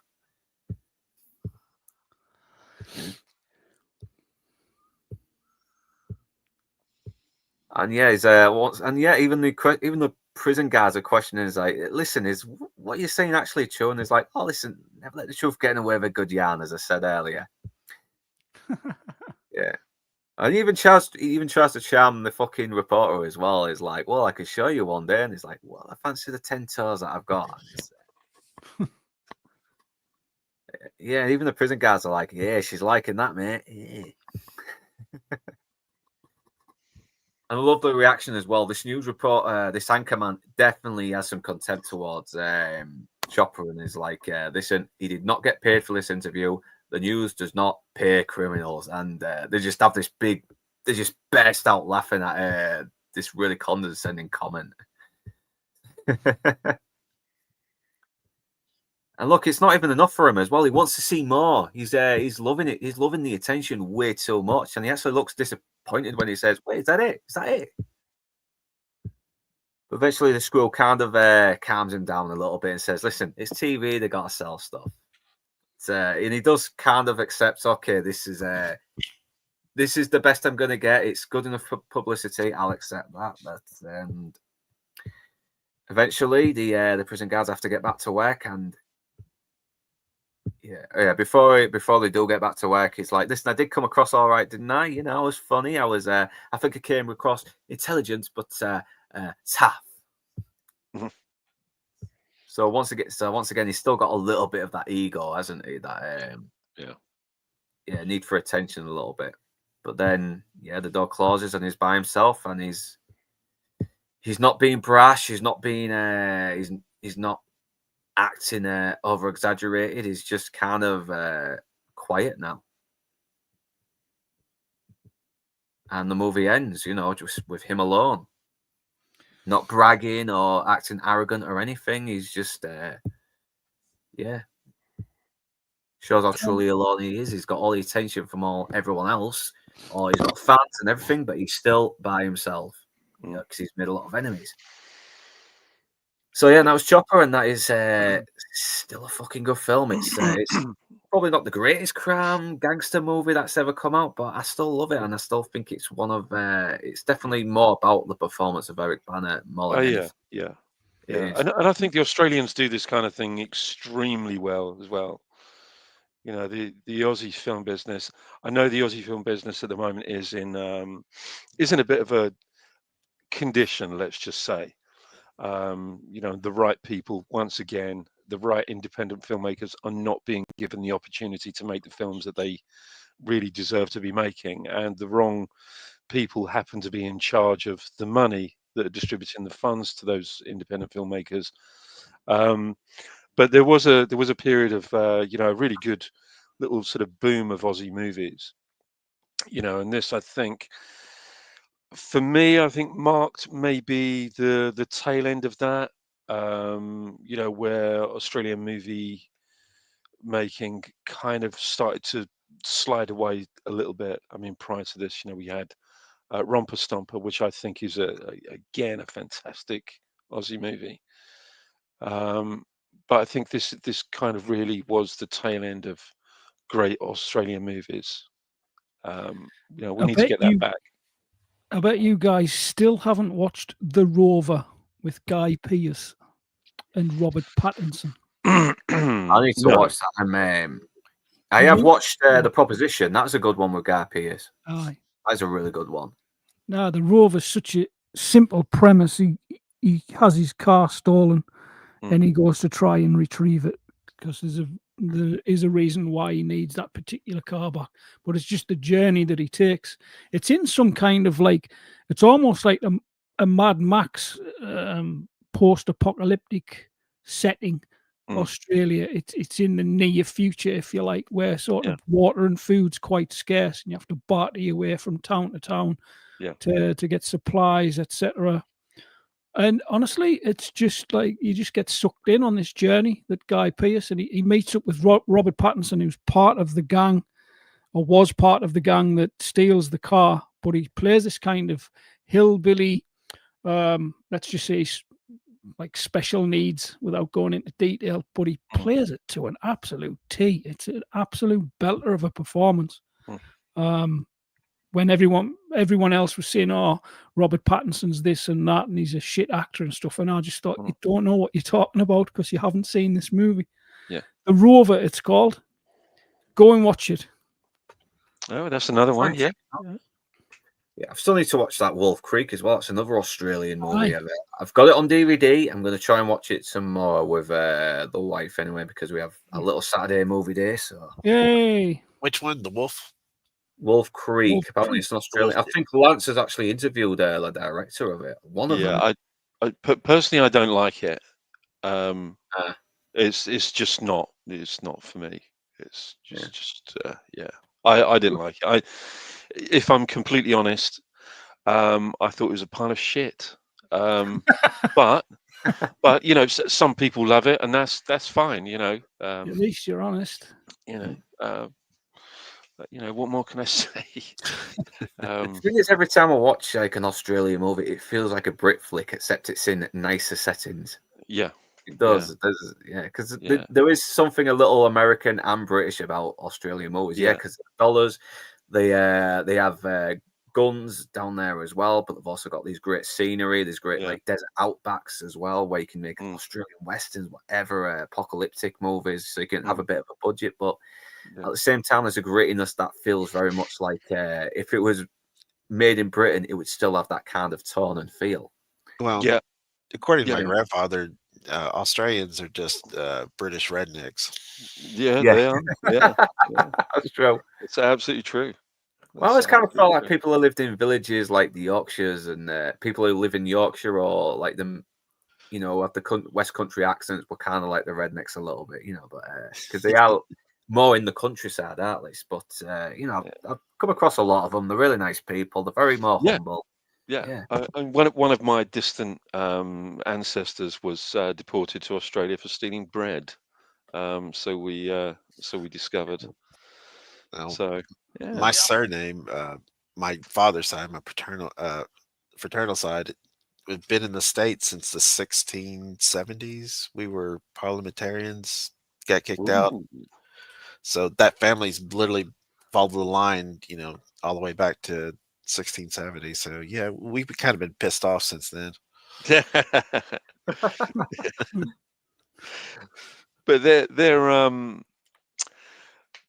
I just find with the Australian movies, there's something very, very different about them, especially I think if you go back, say if you go backwards from 2000, you have, obviously you have things like Strictly Ballroom and Priscilla, Queen of the Desert, Muriel's Wedding, and all of that kind of stuff. The big sort of commercial things. But then you have movies like Breaking Morant, or you have Turkey Shoot, another good sort of exploitation movie, or The Cars That Ate Paris. Was it the Lost Weekend? Is it the Last Weekend? A kind of an eco, way before its time, kind of an eco movie. Very, very good film. But yeah, they've had some good stuff, some really, really good stuff. I mean, Razorback in particular, Russell Mulcahy's Razorback, good movie. Low budget. But Breaking Morant is a very, very good one. But yeah, they had a boom that doesn't seem to have continued, unfortunately. There've been some big commercial hits, but it's the booming independent Australian movies that I miss. Yeah. Do you think it might be something to do with the fact that Australia's economy is just really, really bloody tanked, and because during the pandemic they went full on totalitarian. I mean, everybody who lived in Australia was just really upset about it as well. They were very angry, and I don't blame them. I really don't. Yeah, it was kind of on its way out a little bit. Like I say, I think that Chopper really was the tail end of that boom. It was kind of the last breath of the Aussie movie low budget indie boom. But it's never really come back. I think, like with many other countries like the UK and the US, and maybe not so much France and the rest of Europe, but certainly the English-speaking Western countries, I think we have the wrong people in charge of enormous amounts of money. Agreed. And it's just, we're stifling any form of creativity and artistic flair from people that are really bubbling under. They're being swept away and in favor of. I mean, I don't really like to keep using the sort of DEI thing, but But it is that it is. I mean, it's a problem. It's all box ticking now. There's too many people who are focused on box ticking instead of getting some people who know what they're doing. That's why. I mean, that's why it's mostly like people doing horrors who are outside of the mainstream business that are doing pretty well, because even if they don't make a lot of money, they're still making a profit. Yeah, and it's really small amounts of money. See, when you're talking about real independent movie makers, right? We're not just talking about people that just happen to sort of get a Kickstarter going and make 100,000 quid, and they're going to put that into a movie. They're not really the movie makers that we're looking at. I mean, we're looking at real movie makers, people that have really struggled to make movies, that have been making movies for a long time. The unfortunate thing is that we have the democratization of filmmaking, with the digital age, which means that everybody who has access to a camera thinks that they can make a fucking movie, and they can't. They absolutely can't. It's like because it's not just pointing the camera and shooting, is it? It's mostly No. it's because you've got to evoke a mood as well. How do you set the visuals up? What color palette are you using? What lighting are you using? Yeah, and it's like everybody thinks that they can write. There was a fantastic. I think it was W.H. Jordan had said that everybody seems to think that they have a book in them, but for the most part, maybe that's exactly where that book should stay.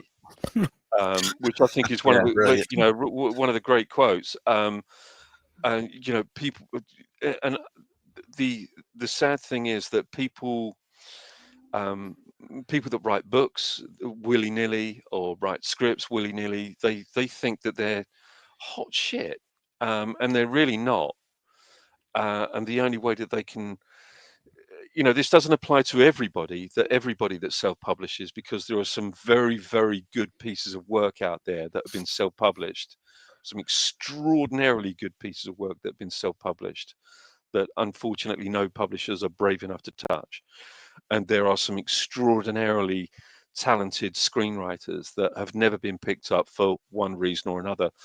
But the overwhelming majority of people that self-publish only self-publish because nobody will touch their stuff because it's shit. Right. And the overwhelming majority of wannabe screenwriters who never sell a single screenplay don't sell those screenplays because they are shit, and they won't admit to it. And they always give this the usual kind of, and this is worldwide. This isn't just confined to the UK. This is worldwide, and they always say, well, to try and make themselves look like a perfectionist, they always say things like, well, I'm my own worst critic. Well, you're right. You are your own worst critic because you don't criticize your work. Yeah, too precious about it, aren't they? They're too precious about it. And this is what we have. So we have organizations that are in charge of vast sums of money that aren't giving it to the people that really genuinely have talent. Well, that's exactly it, because all art as it stands, like even things like singing, writing books, writing scripts, yeah, art as in fine art, but especially making movies, but making good movies is an absolute fucking craft. And if you don't have craftsmen and craftsmanship at the head of the production, you will end up with shit, because like you say, people think you grab a camera, I'll just write some words, it'll be great, it'll be like this movie, it'll be like that movie, or take inspiration from this, and it's just a pile of shite. Because they don't know what they're doing.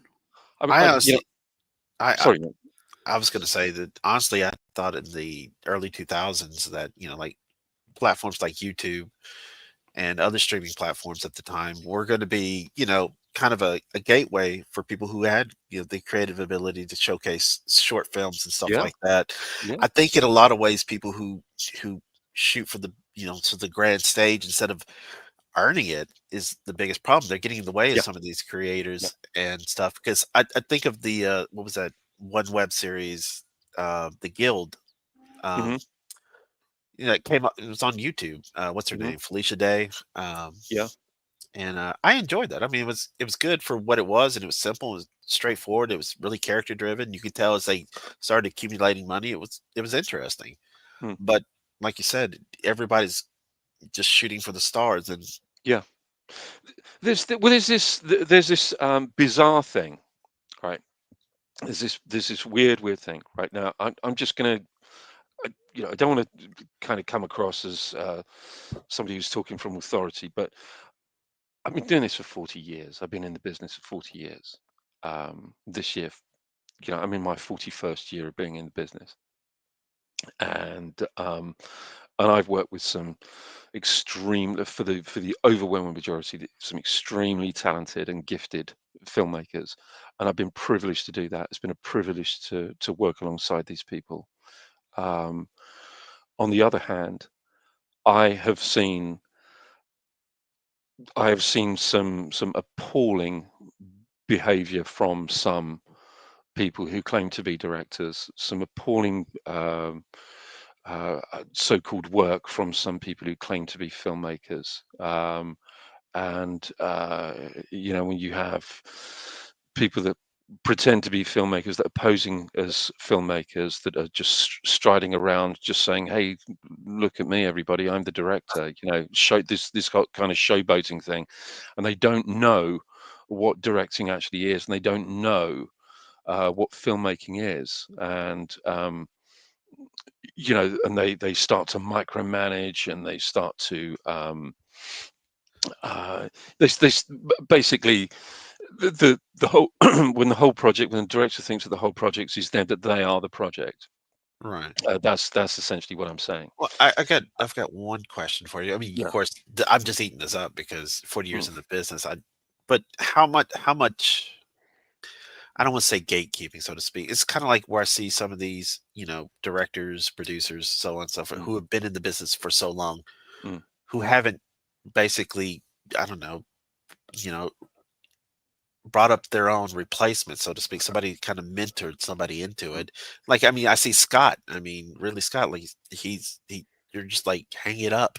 Mm. There Mm. should be somebody. This should be your legacy. Is this Yeah. director, this Yeah. producer, these people, this writers. These guys have it in them. Mm. I'm curious about that. Yeah, I mean, see, there are directors out there. There are some fantastic directors out there, but the unfortunate thing is that, excuse me, unfortunate thing is that at this very moment in time, it's not that advantageous to be a young male director. Yeah, It really isn't. It's an awful thing to say. Think the pendulum is starting to swing the other way, and get a little bit more grounded, where people are starting to think, well, hang on a minute, we're depriving an audience of some great talent here. Um, but you're right. I mean, there are no kind of bubbling directors. The last one I think we really had genuinely, that had, I wouldn't even say originality, but the last one for me personally that I stood up and took notice of was Quentin Tarantino. And he is going to retire from directing after his next movie. So he's going to be directing his 10th movie, and that's it. He's hanging it up. So then what are we left with? So we do have Denis Villeneuve, who I think is a fantastic visionary director. I think he's the next Ridley Scott. Christopher Nolan is not the next Ridley Scott, as everyone seems to think. right. Um, I think the unfortunate thing about people like Christopher Nolan is I think that it's become boring. It's become dull. The same way Ridley Scott has become very, very dull in his direction. We kind of know exactly what to expect from Ridley Scott now. I'm not just talking stories, but visuals. We know exactly what to expect from Christopher Nolan now, and I'm bored with it. I'm bored with you know with this showboating. I want to see something that feels original, that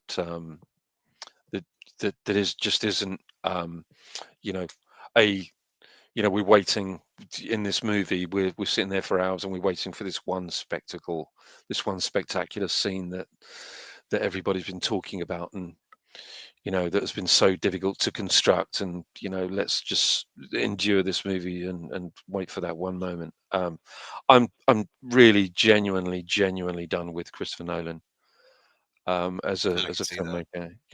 filmmaker. But having said that, um I just wish that we had more younger people. I think there are some extremely talented young people that are not ever going to be given a chance. So the best that they can do is to go into Kickstarter and to try and, make a little bit of a name for themselves. Um, but the only way that they do that is to go into corporate video making, making commercials, making music videos. Okay. You can't suddenly become a top tier movie director just like that. You know, um, it's impossible. It never happens.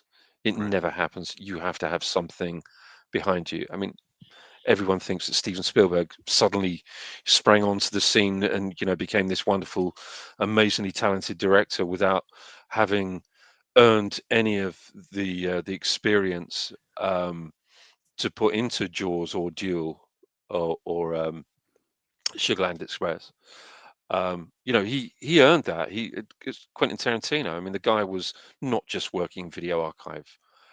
He was a production assistant on, workout videos. Yeah. You know, I, yeah. so Christopher Nolan again. Corporate videos, small, commercials. Ridley Scott, commercials. Hovis. Yeah, Hovis. Yeah, yeah. And wasn't James Cameron like in like props department or art department and stuff? He Yeah, worked on, yeah, that's right. didn't he Yeah, work was on he? Battle Yeah, it was Beyond a the West Stars? guy, or something? wasn't he did. Yeah, yeah. With Mm. Roger Corman and same with Galen Oh. Hurd and Bill Paxton and A long so hard road, many isn't it? others. Yeah, yeah. I mean, Peter Bogdanovich also was another one of Roger Corman's. Mm. There were so many of them. So many filmmakers came out of Roger Corman's, but these are the kind of filmmakers that I like. I personally like people like Roger Corman and people like Charles Band, because they never apologize for the kind of movies that they've made. They don't ever claim to know the audience, but they know their audience. But when you have corporations that think that they're going to be doing something to please absolutely everybody, which is how the Australian movie business has gone now, they want to finance movies that they feel are going to be pleasing as many people as possible. Well, it's impossible. You can't. If you try to please everybody, you please nobody. And that's the issue with the Australian film business. It's the issue with the New Zealand, the Canadian, the American, and certainly the British. The French are completely different. The Italians are completely different. The Germans, the Spanish, the Portuguese, the Eastern European countries, they know more about movies now than everything that we've forgotten. We've discarded everything that we knew about actually making movies. So if you want to see a good movie, have a look at a French movie or an Italian movie or a movie from another decade. I think we have stuff that's just too disposable, too dispensable. And, you know, I just wish that we had more Australian movies like this. I think Yeah. I'm so Everything sorry. now. I'm so sorry. I've spoken. I've kind of vented my spleen a little bit. No, So good. No. All good. This is why you should do your own streams. Get set up so Yeah. you can do us a little bit more. Do it But, straight after this. 24 hours. yeah. that's actually Luke's very subtle way of saying, "I'm glad that you've shut up now." Yeah. Shut up. God's sake. He's But we so had- polite. He's so Stop Yeah. polite. talking But we sense. do Well, have I to mean- end very soon anyway, because I think we've said what we've had to say now, and we've gone for a good 3 hours, and I think that's a good Blimey. time to end. Anyways, and Nick's Mr. E is heading out now as well, so Yeah, got I've some got more a- stuff to do, so. Thanks for joining me, everyone. Thank you, Mr. E, Inside Man, Fan Dad, Mr. E. You stepped out already? No, you haven't. You're No, still here, thank God. So yeah, Nice to final meet you, thoughts? sir. Oh, Yeah. it's nice meeting you both. Yeah, yeah. nice to meet you, mate. Yeah. Pleasure. Final Anytime you thoughts, want me on Inside, I can listen to you talk. I mean, I'll soak up the knowledge the best I can. Oh, bless your heart. Yeah. Bless you. Mr. E, final thoughts on Shopper? Oh, I loved it. Absolutely. I mean, you after seeing it the first time and then being reintroduced to it by you asking me to come on, I was like, heck yeah, oh God. Remember how much I actually loved kind of independent cinema. And I will say this about Mr. Tupper himself, surprisingly, did have some kind of personality. He's got, pretty much 4 people from 2 different continents, talking about him 15 years after he died. Yeah, yeah. Yeah. So, but I would it's a encourage fascinating anybody out figure. there, watch it. It's a fascinating figure, whether you like him or not. Yeah, you got to admit though, he's brought something entertaining, and the film is just as baffling and as crazy as the main subject, and I love it even more for it. So yeah, Inside Man, final thoughts on Chopper? It's just a great indie movie, and it's a great Australian movie. I kind of lament the demise of these kinds of Australian movies. I really do. I wish we had more of them. There were so many more that preceded this, the small independent Aussie movies. So if you haven't seen any Aussie movies, just go straight onto IMDb, look for any Ozploitation movies or any lists of great Australian movies from 2000 backwards, and I'm sure you'll find, plenty. But this is a cracker. It's a fantastic choice, and thank you so much for inviting me on. Hey, welcome, man. You're always welcome. And so, fun, Dad.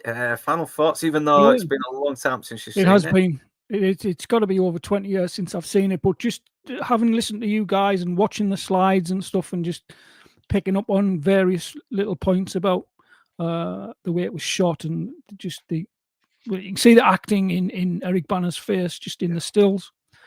Brilliant. Yeah. It's a shame we are actually losing the ability to create stuff like this now.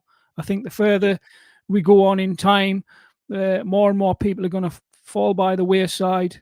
Those people with a lot of life experience, that like what we used to have in the 70s and 80s, you were getting people coming from wars, from World War II and from Korea and from all that sort of thing, with all that sort of experience, putting it down on a page, or just that's where the passion comes from for filmmaking.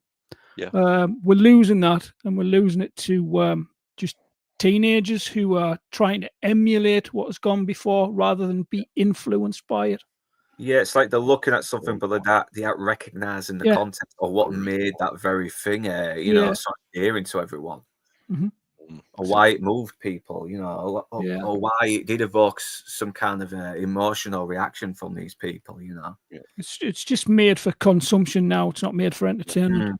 Yeah, it's just like being churned out in a factory, isn't it? It's just like cheap sludge poisonous as meat churned out into a factory. It's absolutely processed forward, none of the real stuff that actually has the real substance. Yeah. So I think we've all done our final thoughts. So let's go straight to the people in the comments. Nick's, I think he's already put people in there. Oh, there, Tony Down Under, Fathered Menace, Mr. E, Lord Toxic, RT and Z, and David Wilson. Is that it?